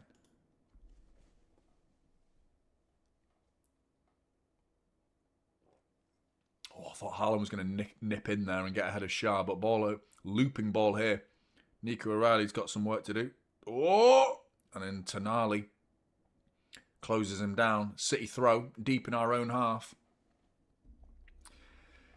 I love Nico O'Reilly's hair, man. I don't know how his hair doesn't go like into a normal afro. He seems to have like a pancake afro, where it's afro but flat. There's no volume to it. It's just like he's wearing like one of those hats when you graduate. I fully expect Manchester City to win the league at the end of the season, and he takes his wig off at the end of it and just throws it into the air, and it was a wig the whole time, and he's the biggest bald man you've ever seen. I would be so good if Nico O'Reilly did that at the end. All the players did it. They all took their wigs off, and they all have completely different hair at the end of the season. What am I talking about? Where have I gone with this? Ball into the byline for Cherki. Come on. Oh, straight into Nick Pope's hand.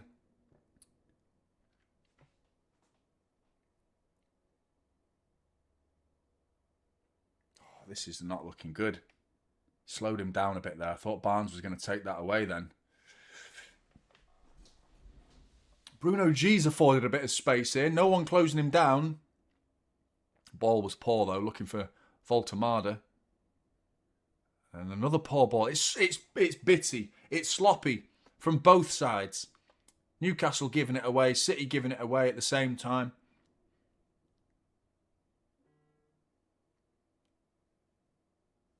From our point of view, this is not easily,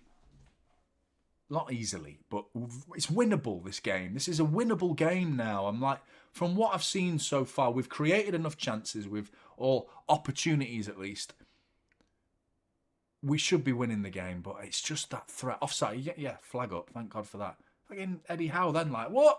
He was about 10 yards offside. Murphy, he's been good. He always pops up with a goal, doesn't he? Johan Visa. Wonder what he can do in a Newcastle shirt. Wonder if he'll play alongside Voltemada or play out wide. Because, I mean, to incorporate them both, something's got to give.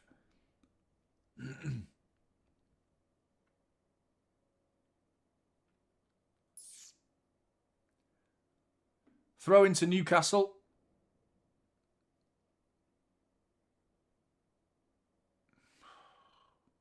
Well played, Doku. Yeah, I feel like that.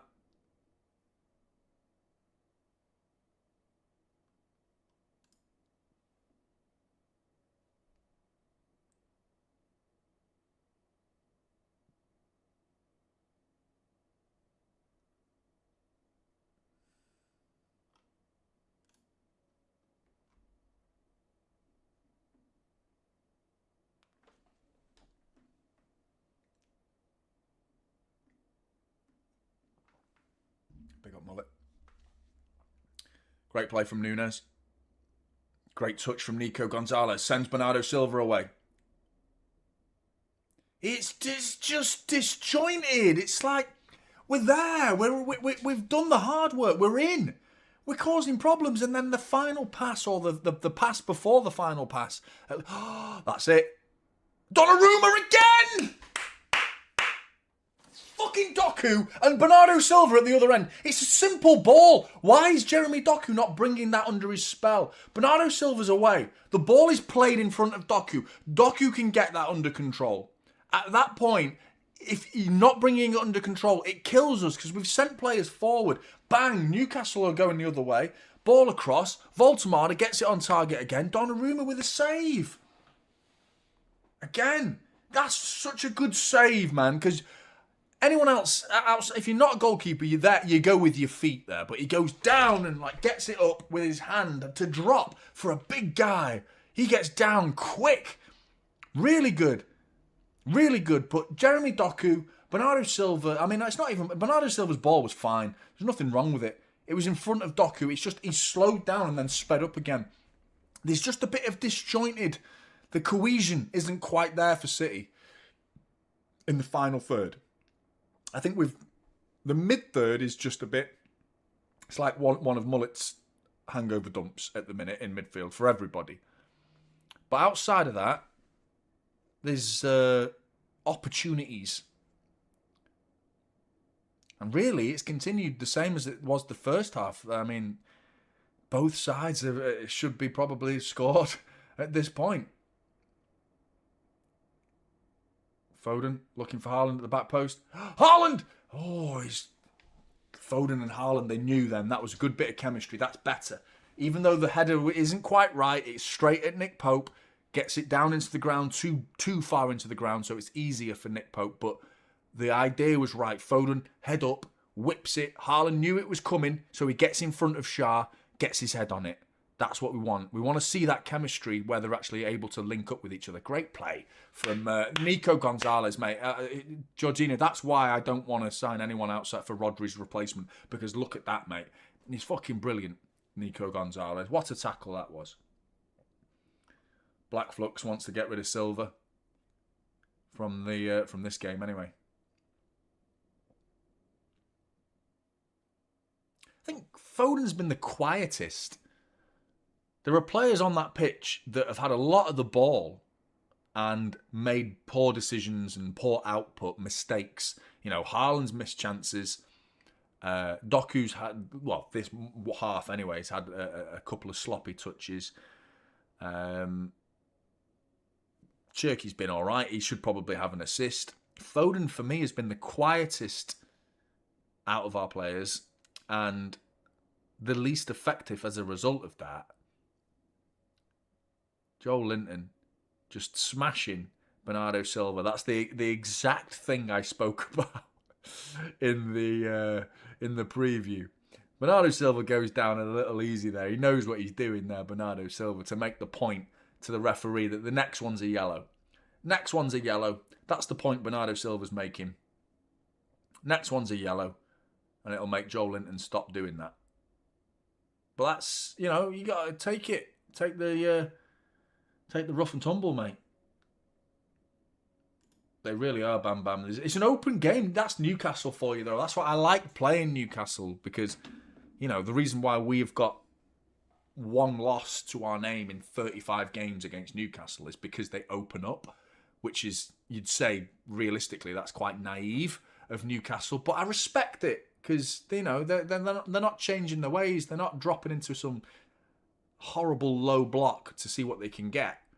They're trying to win the game. You know, and as a result, they open themselves up, and sometimes they take a beating against the likes of City as a result of that. But this game, it's been pretty toe-to-toe stuff, really. I think we arguably should be ahead, but I mean, it's fine margins as to who should be in the lead. I'm not enjoying that. Nico Gonzalez has come forward way too... Get back, mate.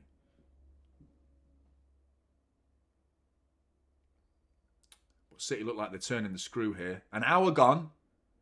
Half an hour to go. Still 0-0. Cherky giving it away. Bernardo Silva wins it back, gets it out to Nunes. Nunes slows it down into Cherky. Good ball round the corner to Phil Foden on the edge of the area. Phil Foden and miles over. It's miles over. It's not even close from Phil Foden. He's having a poor game, to be honest with you. And I see a lot of hate for other players in there. And I don't want hate for anyone, to be honest. Hate is a strong word. But that's a piss poor finish, that, from Phil Foden. That was poor, man. And he's already had one poor finish in the first half that should absolutely be in the back of the net. That one's, you know, fine. If you don't score from it, understandable, because you're outside the box, you got to whip it. But he scooped it. It was like slow and like 4 or 5 yards over the bar, and frustrating to watch at the minute. Good to see you, Russ. How you doing, mate? Nico O'Reilly. Joe Linton's going to pick up these loose pieces. I'm smelling something here. I'm smelling a Newcastle goal. I'm smelling it. Bruno G. I'm smelling it. I smelt it. My nose does not deceive me. My nose doesn't deceive me. It never does. Harvey Barnes, who is now a Scotsman, apparently. The Scotsman who was once an Englishman, who's now a Scotsman because Scotland are in the World Cup. Of course it was fucking him.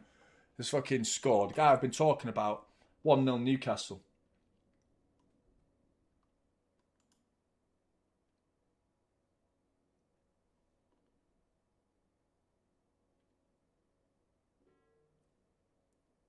I think we're not winning this game now. I can't see us winning this game from that. You missed your chances, lads. You missed your chances. Newcastle can say the same. It was first goal. It was first goal. That moment, that 50-50 ball there with Nico O'Reilly, once he scoops it back, I smelt it. They were sleeping. The City players, the midfield was sleeping. They switched off. Newcastle were able to turn and run at us. And as soon as that happened, that's why I was saying it. I was smelling it from a mile away, man.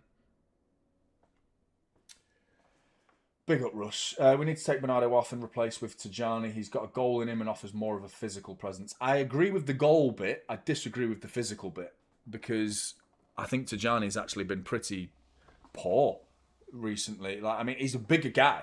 I get that. So the logical thinking is bigger person equals bigger physical presence. But the facts are that his performance in games when physicality has been required has been poor. He's not winning his ground jewels. Pep's absolutely losing his mind there. But man, he fucking has, Adam. He's absolutely done us.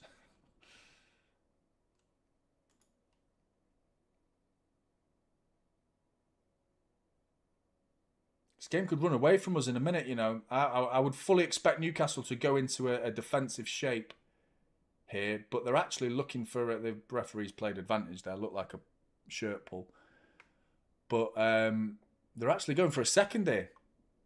Big up, Adam. Imagine a front four of KDB, David Silva, Haaland, and Aguero together. That would be mouth-watering. Not sure where they'd play, to be honest. Bit of a box. 2 number 10s and 2 number 9s, if really, I would go for there. That lends to a 4-4-2, really, with Sterling and Sane as the wingers to get forward and back. But yeah, 25 minutes to go, man. Fucking shit. Fucking shit. It's frustrating because, like, you just knew there was a goal coming from somebody in this game. There was no way this game was going to finish 0-0 with the amount of chances happening. And now, this is what I expect. This setup right now, where Newcastle are with 4 incredibly narrow defenders and 4 incredibly narrow midfielders in front of them. Doku to whip it across. Corner ball to City. We need to respond now. The next 10 minutes, before we hit the 75-minute mark, basically, we need a goal. And then we have a very good chance of going and winning this game. But Newcastle's defensive season, they have been very good. You know, they've not been good in front of goal. But for once, we could be looking at the players that we've been buzzing about. Haaland. Here's Cherky. Ruben Diaz. 1-1.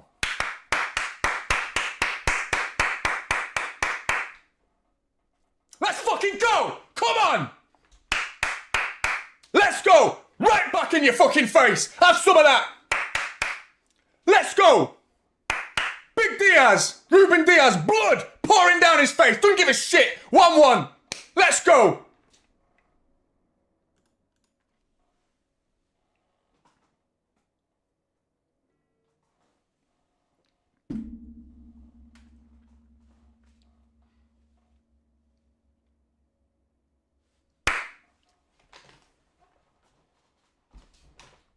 Piss off! Oliver, I've beat you to it! I've been fucking on it today, man. I've been on it. 100%. Focus now. I said we needed a goal within 10 minutes. They gave it me within 1. Oh, fuck off. Why are we not playing with Ruben Diaz now? Because he's got blood pouring out of his fucking nose, so he's not allowed to play. Bollocks! You sort it out. We're not even allowed to defend a corner now because he's got... Let him on, you dickhead! This fucking referee, look at him.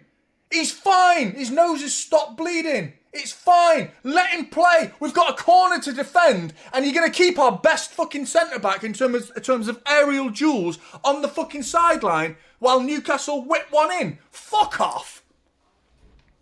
He's back. He's back. Go on, Ruben Diaz. Watch this. Bang, own goal, Ruben Diaz after that. After I've said all that. Fucking winds me up, this shit. That was bollocks, that. Anyway, defend this. Please, man. We've been shit at set pieces lately. Near post, another corner to defend. Come on, City! That has sent some fucking shockwaves around the fucking Premier League, that has, because everyone was getting giddy then. We still can very easily lose this game, but his nose is bleeding again. Right, sort it out. Just like, stop this on and off. Sort it properly. Fucking medical team, just shove some fucking tampons up there or some shit. Ball in. Fucking what is Donnarumma doing there? Clear it! No penalty! Harvey Barnes, edge of the area. Murphy's going to whip one. Oh, we're overloaded. Overloaded. Off the bar! Off the bar! Oh, it's fucking 2-1. I don't believe this shit. And it's that dickhead again. The new Scotsman. Oh, fuck off.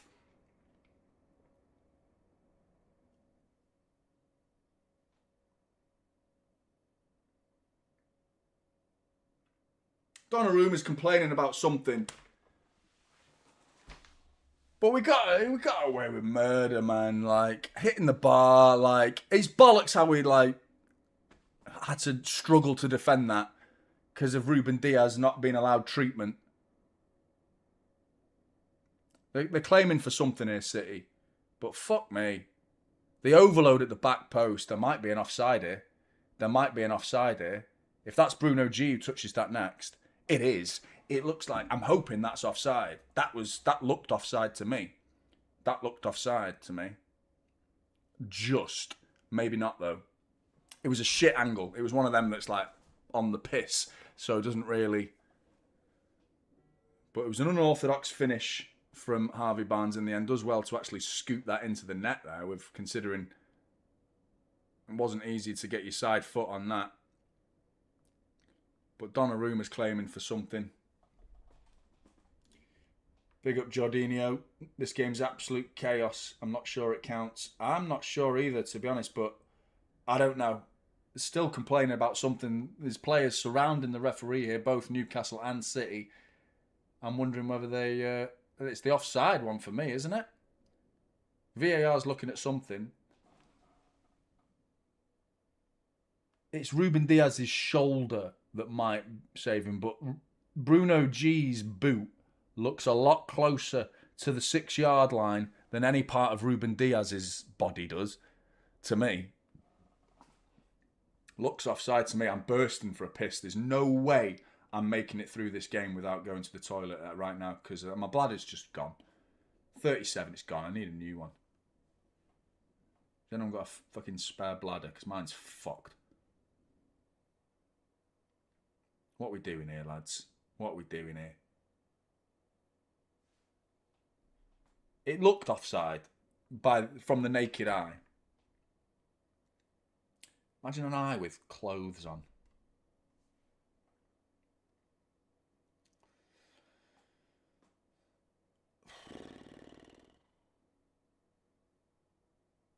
I want to see the lines, though. I want to see the lines. I want to see the clarity of this decision, because have you noticed that lately with VAR? It's like, oh no, it's just offside or onside. He looks like he's ready to blow. He looks like he's going to say goal. I've got a bad feeling here. This whole game stinks at the minute of like something shit. Like, we've had 3 penalty shouts. VAR getting involved for a Newcastle goal. Fuck it. Are we just why are we taking so long? Forget whether it's City or Newcastle who come out favourable in this situation. For the fucking good of the game. It's shit, this. Fucking bollocks, man. We had the Wolves, Crystal Palace. They didn't know whether it was a goal before. He's given a goal. He's given a fucking goal. What for? Like, I want to see it, though. I want to see the lines now. Show me how you came to that decision.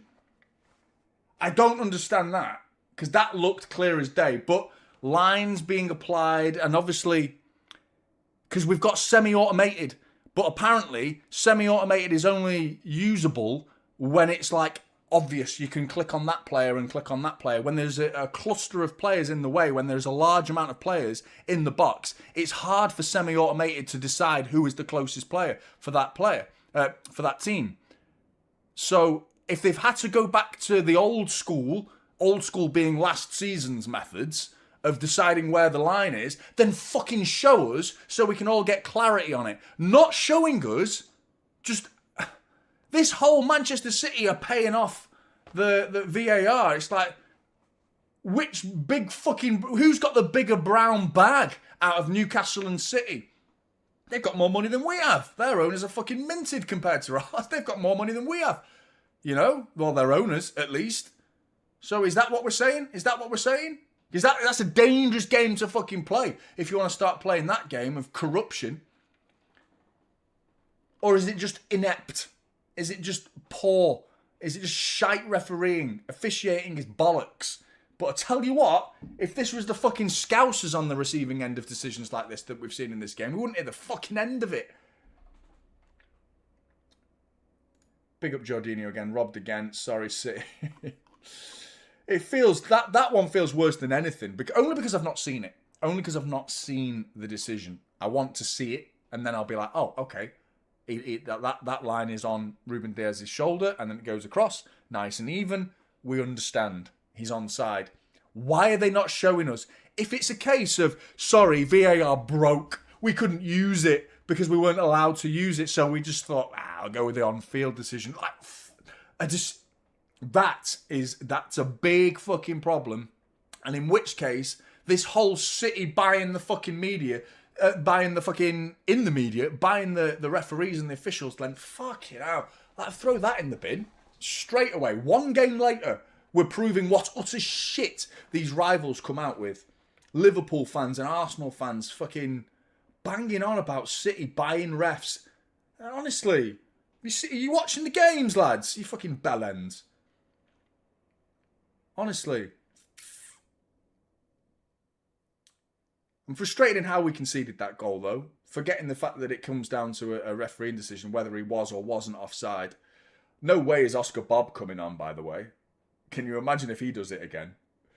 Pretty sure the last time he had a headline to grab in a City shirt, it was at St James's Park with a last-minute winner. Would love a bit of Oscar Bob again. It's mad to see it. Savinho's on as well, which I don't feel good about. It's mad, this game, man. Smash those likes, people. Get those likes up. Nearly at 700. I don't know why we're bringing him on, mate, to be honest. I just feel like it's such an intense game now. There's so much animosity between the two teams because of decisions, because of the intensity of the game. And Foden's touch there lets him fucking down, man. He's had a poor game, Phil Foden. I can't remember who asked who it was who asked whether Cherki and Foden should swap.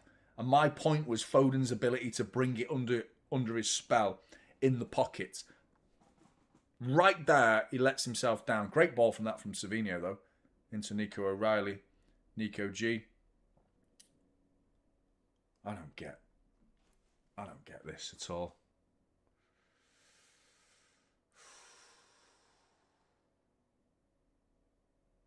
Savinho whips one back post over everybody. Oscar Bob somehow controls it with his back. Lays it back to Nunez. Nunez, who's a great crosser of the ball. Gets it cleared, though.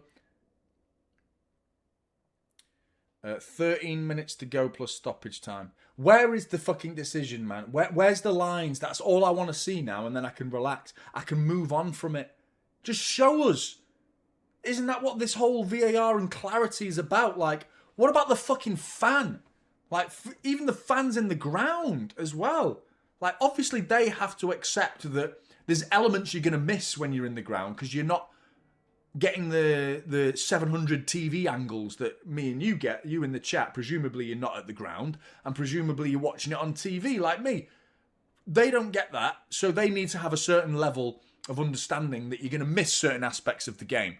People on TV, though, fucking explain it to us, man. You don't even need audio. I don't even have audio. Explain it to us. Unless I'm missing something, they've said something in the audio that it's clear as day, but we're not going to show you. Then show us, man. For transparency, show us, make it clear. Why is that not offside? Because it looked it to me.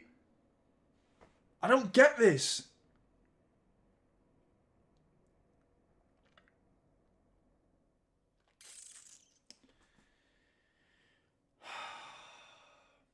We responded so quickly as well. To respond and make it 1-1, you think the pendulum has swung, momentum is in our favour. And then it was a case of they instantly hit back. And it comes from the chaos of Ruben Diaz not being on the pitch. And we weren't quite set. And it was just like bunged in. And it was just like everything just felt chaotic in that moment. And you were just hoping like VAR was going to bail us out. And I mean, in fairness, that's what it's there for. To rectify situations that have been wrong, you know. And as far as I'm concerned, that looked offside to me. But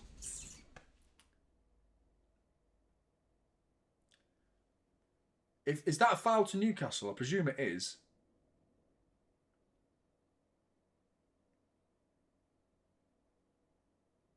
Nico G on Tonali looked like a stone wall foul to me. It doesn't win the ball, just brings him down. I thought the referee hadn't given that, to be honest. They're showing it. They're showing it. It's his shoulder. It's his shoulder. That's not showing it enough, though. Like, is that on his boot?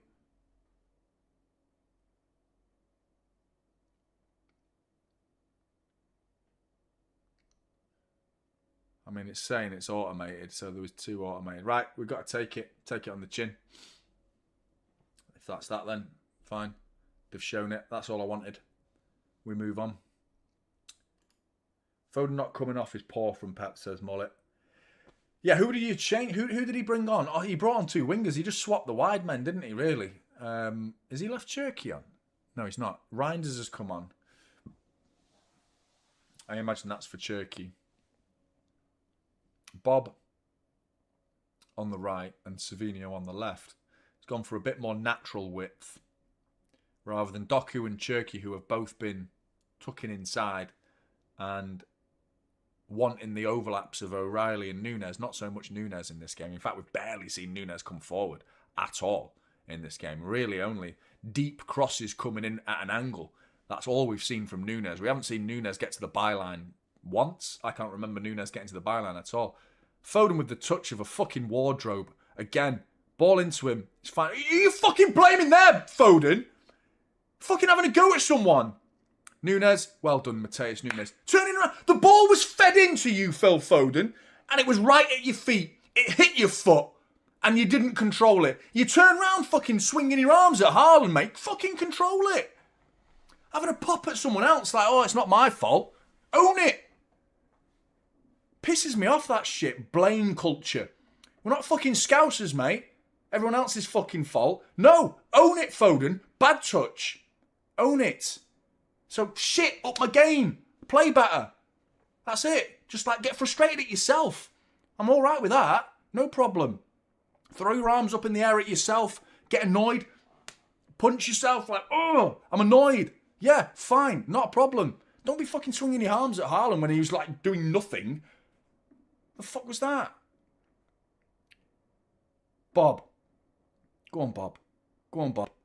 Shot. Blocks up in the air. It's going away. Big up Christine as well.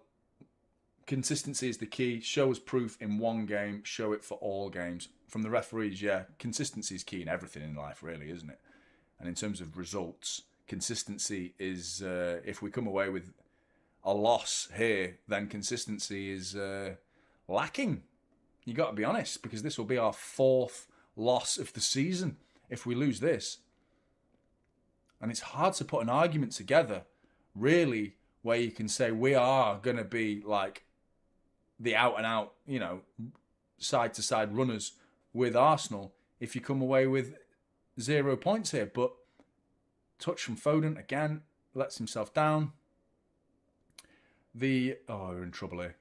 Big trouble. It's Tonali versus Vardiol, though. He's not slow, Tonali. Vardiol slowed him down enough, though. Savinho gets back. Don't give a penalty away. That's a goal kick. That's a goal kick. That's a goal kick. He gives it. The point being is you're looking at Arsenal from a City fan point of view. I'm looking at Arsenal as like, you know, be what you are, like the bottle jobs that you have been for years. Like, I want that. That's what City fans are. That's how we win the league. Is Arsenal give it to us this year? Because we are definitely still in that transitional period. We are finding our way. I feel like the second half of the season, again, will be very favourable to us. I feel like we will find our feet and be even better. We'll probably go on a run again. But the damage is quite big in the first half of the season. To lose the first 2 games out of the first 3 games, to lose 2 of them, that's big. That's a big loss. Then the Villa one was just like slipped in there. Do you know what I mean? Like loss laundering. Like slipping in a bit of loss here and there. Slotting in a loss to Villa. Slotting in a loss to Newcastle. 2 horrible away grounds to go to, by the way. Villa Park and St James's Park. Traditional Premier League grounds that are not easy to win, to be honest. But you want to win titles, these are the places you go to and win. You certainly don't lose. You certainly don't lose. And at the minute, we are back into that frame of mind where it's like, hopefully Arsenal bottle it rather than, you know, and let them diminish their chances as title contenders. Ball in from Savinho's, whipped into the back post. Not like chested away there from Jacob Murphy. Oh, some people's claiming for a handball here, but don't worry. This game, we're not getting any refereeing decision. There's no way. We play on. Big up Jordinho. Thanks for all the super chats, mate. Really appreciate that. That's very kind of you. You've been a big donator in this stream. And as a Geordie, watching a City channel is even more appreciated. So thank you very much, mate. If you're interested, I said 2-2. You might get your way in a minute. Flicked on. Could beat Savinho. Over the bar from Savinho.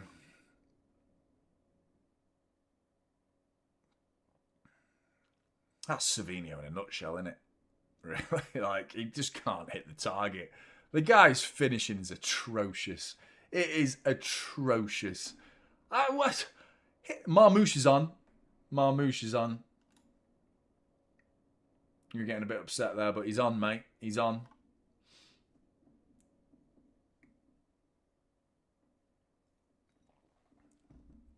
He's taken Foden off. And I got to be honest, Pep, Mullet, you said it yourself. I don't know why Pep took so long to see what was happening with Foden. I agree with the other decisions. In terms of, I think Cherky was showing glimpses at best. Not great. But Foden was the quietest out of everybody. For him to last the longest out of the substitutes that came off, I thought Doku was arguably the most dangerous player, looked the most dangerous. He was causing the most problems. The output wasn't great from Doku, and that's been a problem for him. And this game is just like, it's bringing up old feelings again. And I fucking knew it, man. I felt it. You just feel it, don't you, as a City fan? If you've been around the block as many times as I have, and I'm sure many of you in the chat have been around longer than me, you just smell it. You know, you can sense these things. Ball whipped in. That's when you know, is when Ruben Diaz is whipping crosses in from 40 yards. That's when you know. When Ruben Diaz starts doing that, you're like, yeah, this one's not going to be our day, is it, really? If Ruben Diaz is doing that. Savinho to the byline. He's gone past Livramento. Great play from Livramento. Wins a corner, at least, Savinho. But fantastic fullback play, that, from Livramento. Why do we permabench Kusanov? He's mustard. I mean, there's no real need to bring him on in this game. And I think Nunes deserves his starting 11 spot, to be honest. But Savinho, you fucking clown! Short corner taken. The layoff was just a joke. Newcastle coming away. They've at least gotten into the final third. But fucking hell, Savinho. Corner. 87th minute it was. A corner. Short corner into Savinho, and he lays it. Like, it's just pathetic touch. He really is. I think it was Savinho. Whoever went over to take the corner. Was it Marmoush or Savinho? I actually don't know. To be fair, I want to be sure I'm criticising. Whoever it was, the corner taker wasn't at fault. Because the short corner was fine. The pass was fine. The touch to lay it off was the problem. Fucking hell, Blues. Yeah, you're 100% right. He's been good. Nico Gonzalez. I think he's had another great game. Another sound as a pound. Like, no mistakes. Solid. Fuck's sake, City. It's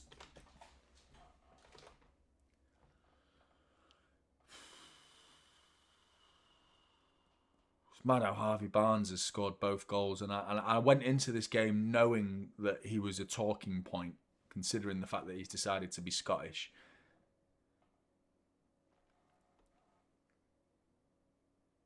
There's elements of the game where City could feel hard done by. And I mean, you're talking about Liverpool's approach to the analysis. Oh, fuck off, man. Savinho, mate. It's just... It's so poor. I mean, you said that before he did what he just did, Daniel. He was just... Like, he just gets the ball. And Alanga's on as well. He'll make it 3, considering like his pace. Great play from Vardy, all that. Donnarumma's ball. Well done. Smashing Alanga. Get up, get off your arse, and let's play on. Donnarumma's gone down, though. He's injured. I'm hoping he can be all right. We play on, though. Get up, Donnarumma, mate. We don't need this. 8 minutes of added time. Can we nick a draw? What have I said, Steve? I've said lots of things this season that have proven to be true, so I don't know how I can be a jinx, but... Good ball, that. To Jonny, to the byline. Ball across. Thiaw with the block. I need a pee so badly. Like, my bladder is just... This isn't helping. I don't know why I keep sipping it. That's probably the problem. Can't see us nicking this, though. I mean, I'll take a draw at this point, because then it will be 2 games worth of points. You expect Arsenal to beat Spurs, don't you? And then it would just be 6 points. Savinho to Reinders. Reinders into Marmoush. Nunes to Savinho. Scoop ball. Oscar Bob lays it off. Marmoush takes it too long, man. Got to be quicker than that.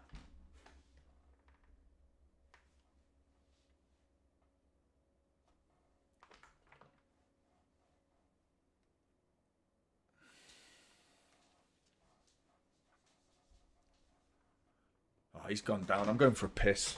He's gone down. It's going to be 10 minutes this. I'll be back in a minute. I'm going to sprint.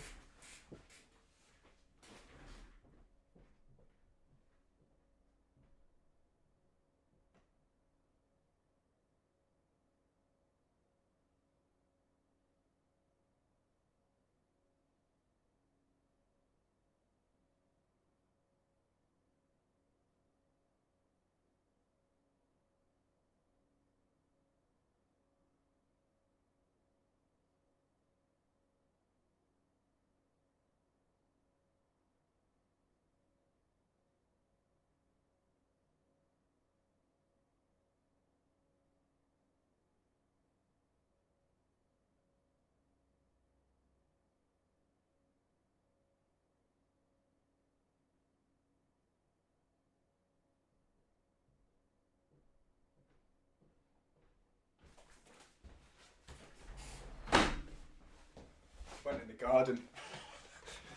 It was garden piss. Didn't even make it to the house. Neighbours saw everything. In fact, they can't see shit, but...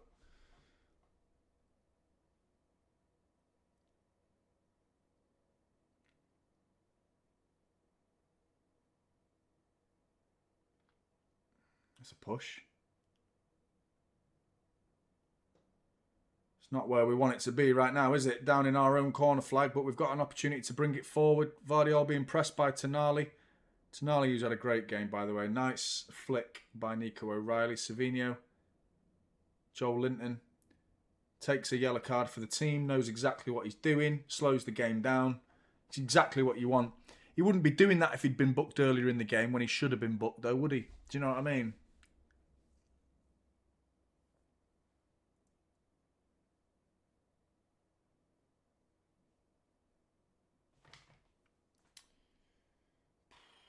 It's on the grass, dipped off.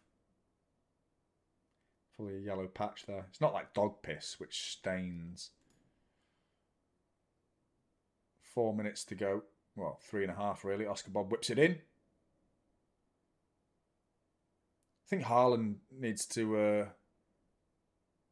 Every time he's not scored, we've lost. It's a problem, that.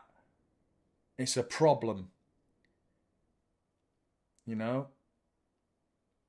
Oscar Bob, quick feet, great play, gone past Jacob Murphy to the byline. Well played, Oscar Bob. Tried to do too much though, and Joel Linton does one of those. That's when you do it though, when you celebrate in stoppage time. You see players doing that, and I hate it when any player does it, when they go, yeah, to the fans in like the first half. You know, they've won a tackle like 25 minutes into the game when they're celebrating with the fans because they've won a tackle. Stoppage time's excusable. In this situation, anyway, ball whipped in. Nico Gonzalez brings it down. Can we get a point, please? That would be nice. I think a point would be fair as well. I don't think we deserve to lose this game, really. I genuinely believe that we don't deserve to lose. I don't think we deserve to win it, though, equally. I think a draw would genuinely be a fair result. Nunez looking to whip one in. Well, throw one in, rather.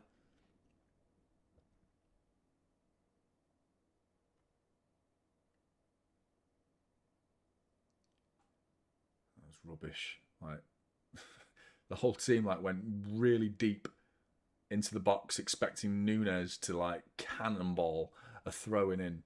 What's gone on there? Referees effectively won the game there for Newcastle by giving a free kick. Bollocks, man.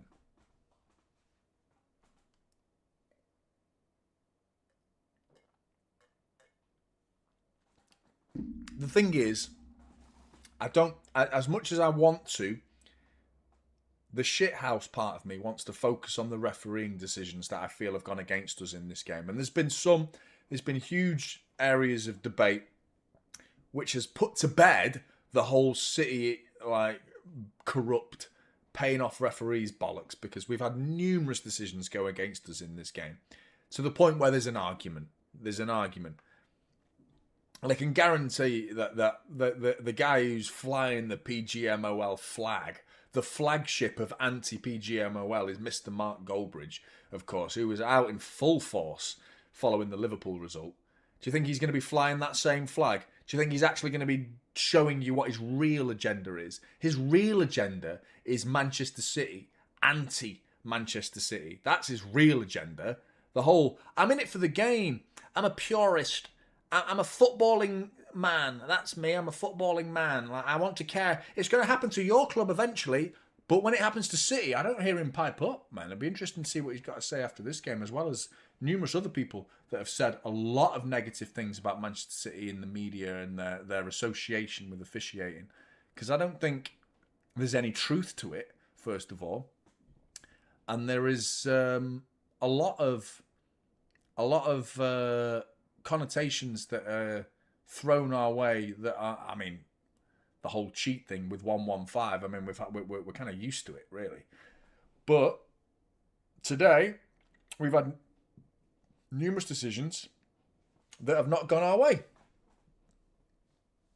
I think one of them should have gone, but the fact that there's been so many that haven't is a tough one to take. But outside of that, you've got to be looking at the fact that we've had so many chances in front of goal to win the game. In the first half in particular, Erling Haaland, Foden, that was worse than anything. That the Haaland one-on-one was like the keeper came out and was maybe a bit of a surprise in that situation. Haaland flicks it on, edge of the area. 8 minutes have gone here, but we're going to make it 3-1 here to Newcastle. Call it a day.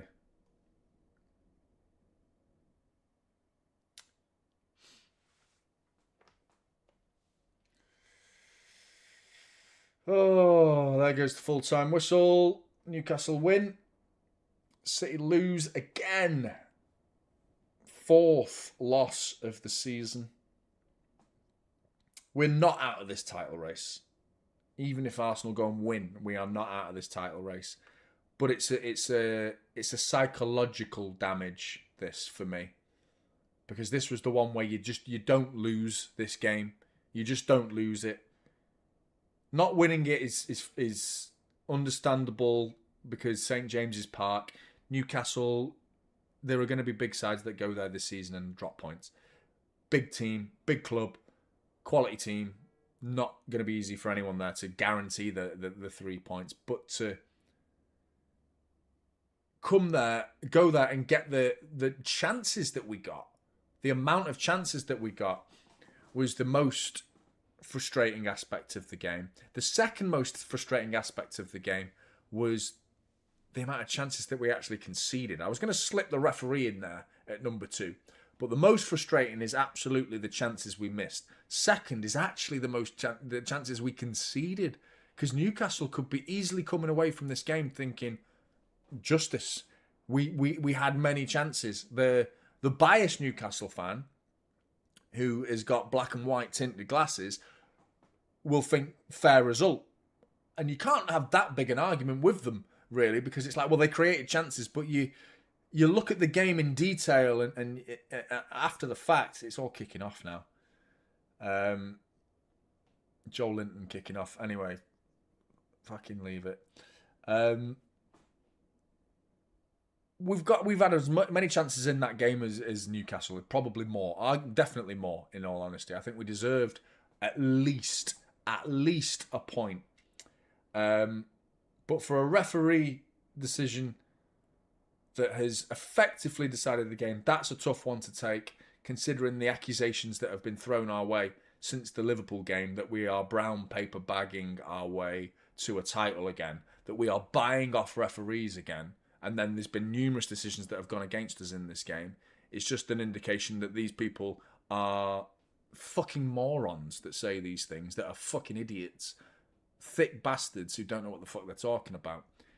And they get angry and annoyed at the fact that City showed fight and spirit to even be in this title race, which we are still very much in, as far as I'm concerned. 6 points. It would be ridiculous to lose this game and go from title race to no title race one game later. No, not this City. That's more them. That's an Arsenal thing. That's a Liverpool thing. You lose a game or you drop points, title race over. That's a Liverpool thing. We know what we can do. You know, in the long run, if we lose this game and then Arsenal win, which I fully imagine they will go and win this with the boost that they'll have received from this result, 7 points. It's November. It's November. You know, there's so long to go in this season that I still see positives in this side. We are not that side that was there last season. That we are not as good as we were in previous years. We are still working our way up. There's still a climbing process for City. We've got a long way to go to get back to our heyday. But there is still positive signs in this game. We created enough chances. There was enough togetherness in terms of like spirit. There was a fight about this team. And it's tough to analyse that. And it's tough to hear that as a City fan. It's tough to say it when you've lost. You know, because you don't want to. You want to bitch and moan. I get it. You want to bitch and moan, and I want to bitch and moan right now. But I want to try and be as pragmatic as I can possibly be, considering we've just lost. But yeah, I don't want to talk too much about the referee because that's the bit that annoys me more than anything, really. But commiserations, Jorginho, mate. You've been a legend all the way through it. Big up to you. Big up to you and your fan base. The Newcastle fans, sound as a pound. Watching the game with me and the City fans in here, you've been sound, mate. And you've respected the community that is mostly Manchester City. Shock horror, it's a City fan channel. So you've shown your support for that by being fair and honest with your super chats throughout, and you've donated a large amount of money, mate. So I'm very grateful, very grateful for everything you've done, mate. Commiserations, but please make Arteta cry in May. Spot on, mate. I'd love to do that. Love to do that. QWERTY, mate, we lost the moment Savinho entered the pitch. I disagree with that, but I am not pleased with Savinho this season. Now, let's not get overly focused on one game, but I mean, we need to see so much more from him because he's. I don't want to scapegoat him though, because that right there is why that's what I want to avoid. QWERTY, and big up to you for being a member for 9 months, by the way. So you're a legend, mate. Thank you for your support. But I do want to avoid that. Is we lost because of Savinho, is what you're saying there. That I totally disagree with that, because I don't want to scapegoat anyone, especially Savinho. Now, I think he deserves our support and understanding as a human, that he could potentially get to what Doku's doing now. And it took Doku quite a while to get to the heights, but he didn't have his greatest game today. He still looked a hell of a lot better than Savinho did when the two swapped places in the 11 that we're playing. But we're behind Chelsea. We've dropped to third. Forgot that. Fucking Chelsea winning today.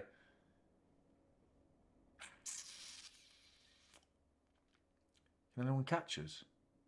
No one else can overtake us, thankfully, because all the teams that have got to play can only go to 21 points. But Chelsea quietly entering the title race. We'll see how long that lasts. I wasn't impressed by Chelsea today. I watched them against Burnley. I think they're going to be in the top four. I don't think they've got quite what it takes to get to a title race, to be honest. But big up QWERTY, mate. Appreciate that. Thank you very much. Where's my thing not working? Bear with me, chat. Creamer. Haaland FC, we are out of the title race. Crap. I disagree with you, mate. I don't think we are out of the title race. But it did, the first two words, Haaland FC, yeah, it feels like that, doesn't it? When you look at the facts that City, Haaland fails to score 3 times in a City shirt this season. We've lost all 3 games. That is a damning stat. That's not good in the slightest. That really doubles down the whole Haaland FC. What if Haaland gets injured? I hate that. I've hated it. It's frustrated me as some sort of point to be made that you could apply that logic to anyone, really, to be honest. But it's starting to look very bad when Haaland fails to score because he's not injured. He's playing. He's fine. But when he doesn't score, that's a bigger problem. Losing Haaland to injury means reshape, new style. I don't think Pep Guardiola would come into this season without a plan for life without Haaland. Arguably, last season there was a spell when Haaland did get injured and was out for a period of time, and we won quite a few games. We looked decent last season without him. Now, that's not to say we should be dropping Haaland and be better without him. No.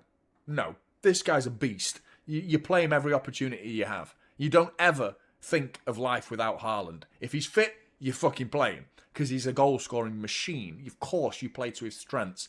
But when he has an off day, we lose.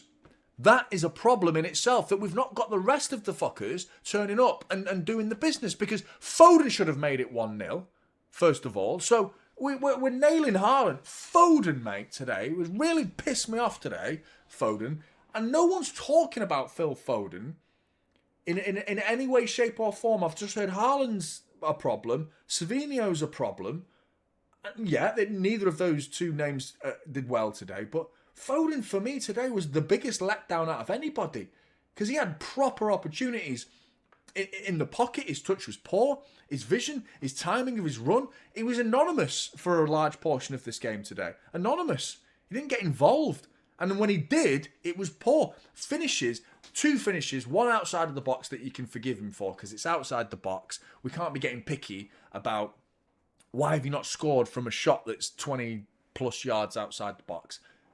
Hit the target, potentially, is the request from City fans there. Yeah, hit the target would be nice. But the first one, when Cherki cut it back to him, Foden finds Cherki back to Foden, should be 1-0. That's got to be 1-0. And as much as Haaland's missed his chances, we're going to have those days. That's going to happen. We can't just be like, right, that's it. Unless Haaland scores, then we lose, which is what's happening right now. The other guys have got to step up, man, and do their job. And, recognise that you can't just expect Haaland to score every game. And even though that's kind of the norm right now, he has been scoring every game. It's going to be moments when Haaland doesn't. Like today, like Villa, like Spurs. We lose all 3. Not good enough from the rest of them.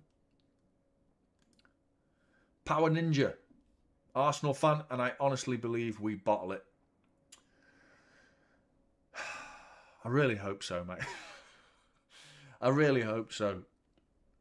I actually think, put it this way, if you swap managers with Arteta and Pep, you're winning the league all day long. All day long. There's no way you bottle it. I think Arteta is... I think he's a good manager. I think there's definitely elements of, if Pep wasn't around, Arteta would be like the number 1 in the league as a manager right now. But I think he's got a tendency to do silly things in big games for me. Why didn't he didn't start Eze against us, for example? I think I'm right in saying that. When I saw the lineup for the Arsenal starting 11 against City, I was happy.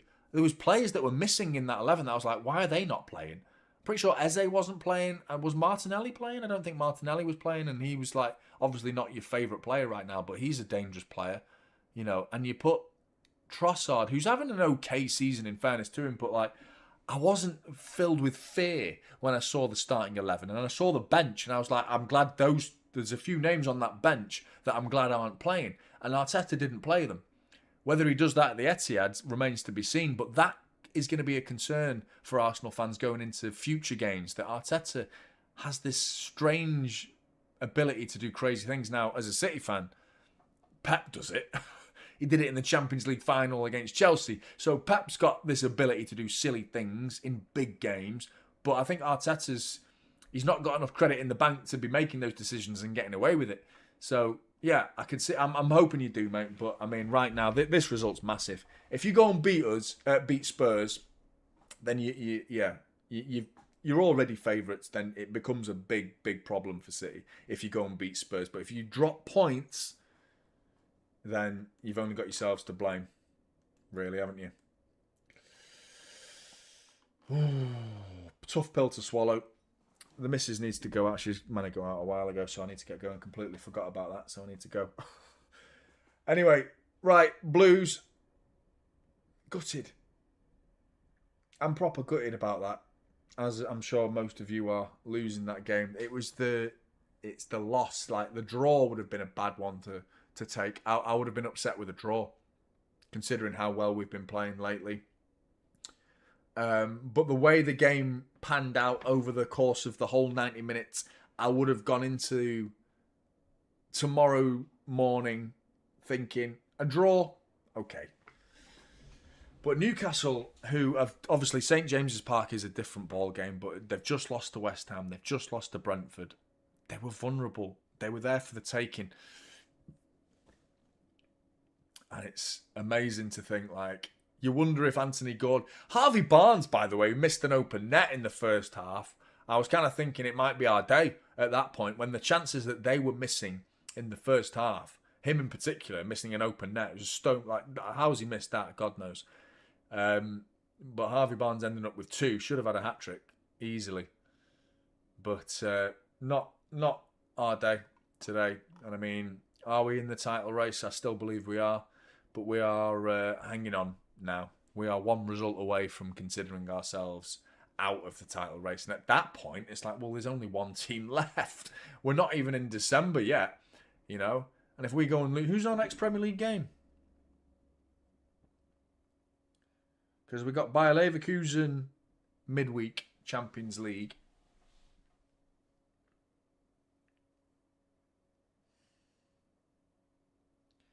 We've got Leeds at home. So, come on. Surely we win that. Surely we win that. I'm still not convinced by that bit. How's that not offside to me? I know they showed the lines, but it looks so offside, doesn't it? But they put the lines, they put the shot. Ruben Diaz's shoulder was like out here. But other than that, Leeds we play. Who've Arsenal got? Chelsea away. Well, there you go. Next week, we'll be back in a title race. You know, you just hope, well, someone's fucking dropping points. First versus second next week. We play Leeds at home on Saturday. So you expect Arsenal to win. Therefore, they go 7 points clear. We win against Leeds, 4 points. Chelsea, Arsenal draw, 5 points. Chelsea still ahead of us.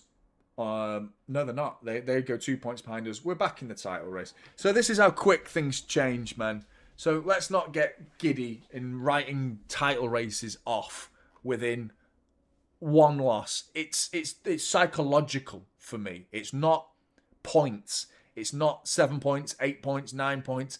It's momentum. That's how titles are won for me. And this is where the big aspect to this loss is our solidity, our ability to win games, and this new style.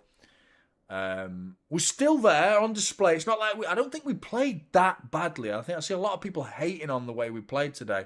It was definitely not good enough to win the game, but I don't think it was like, oh, it was a shambles of a performance, like, because we lost.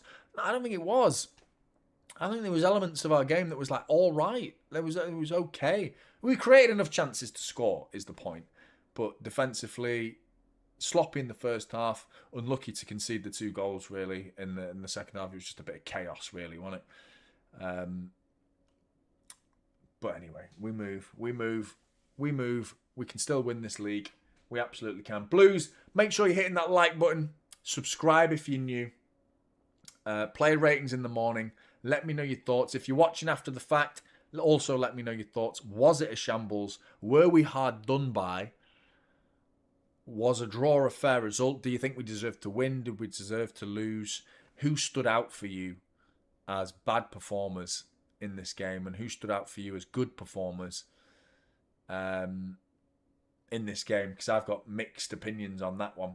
Donnarumma, that is fucking loving it. Anyway, right, Blues, I'll speak to you tomorrow. Take care, everyone, and I'll see you in the next one.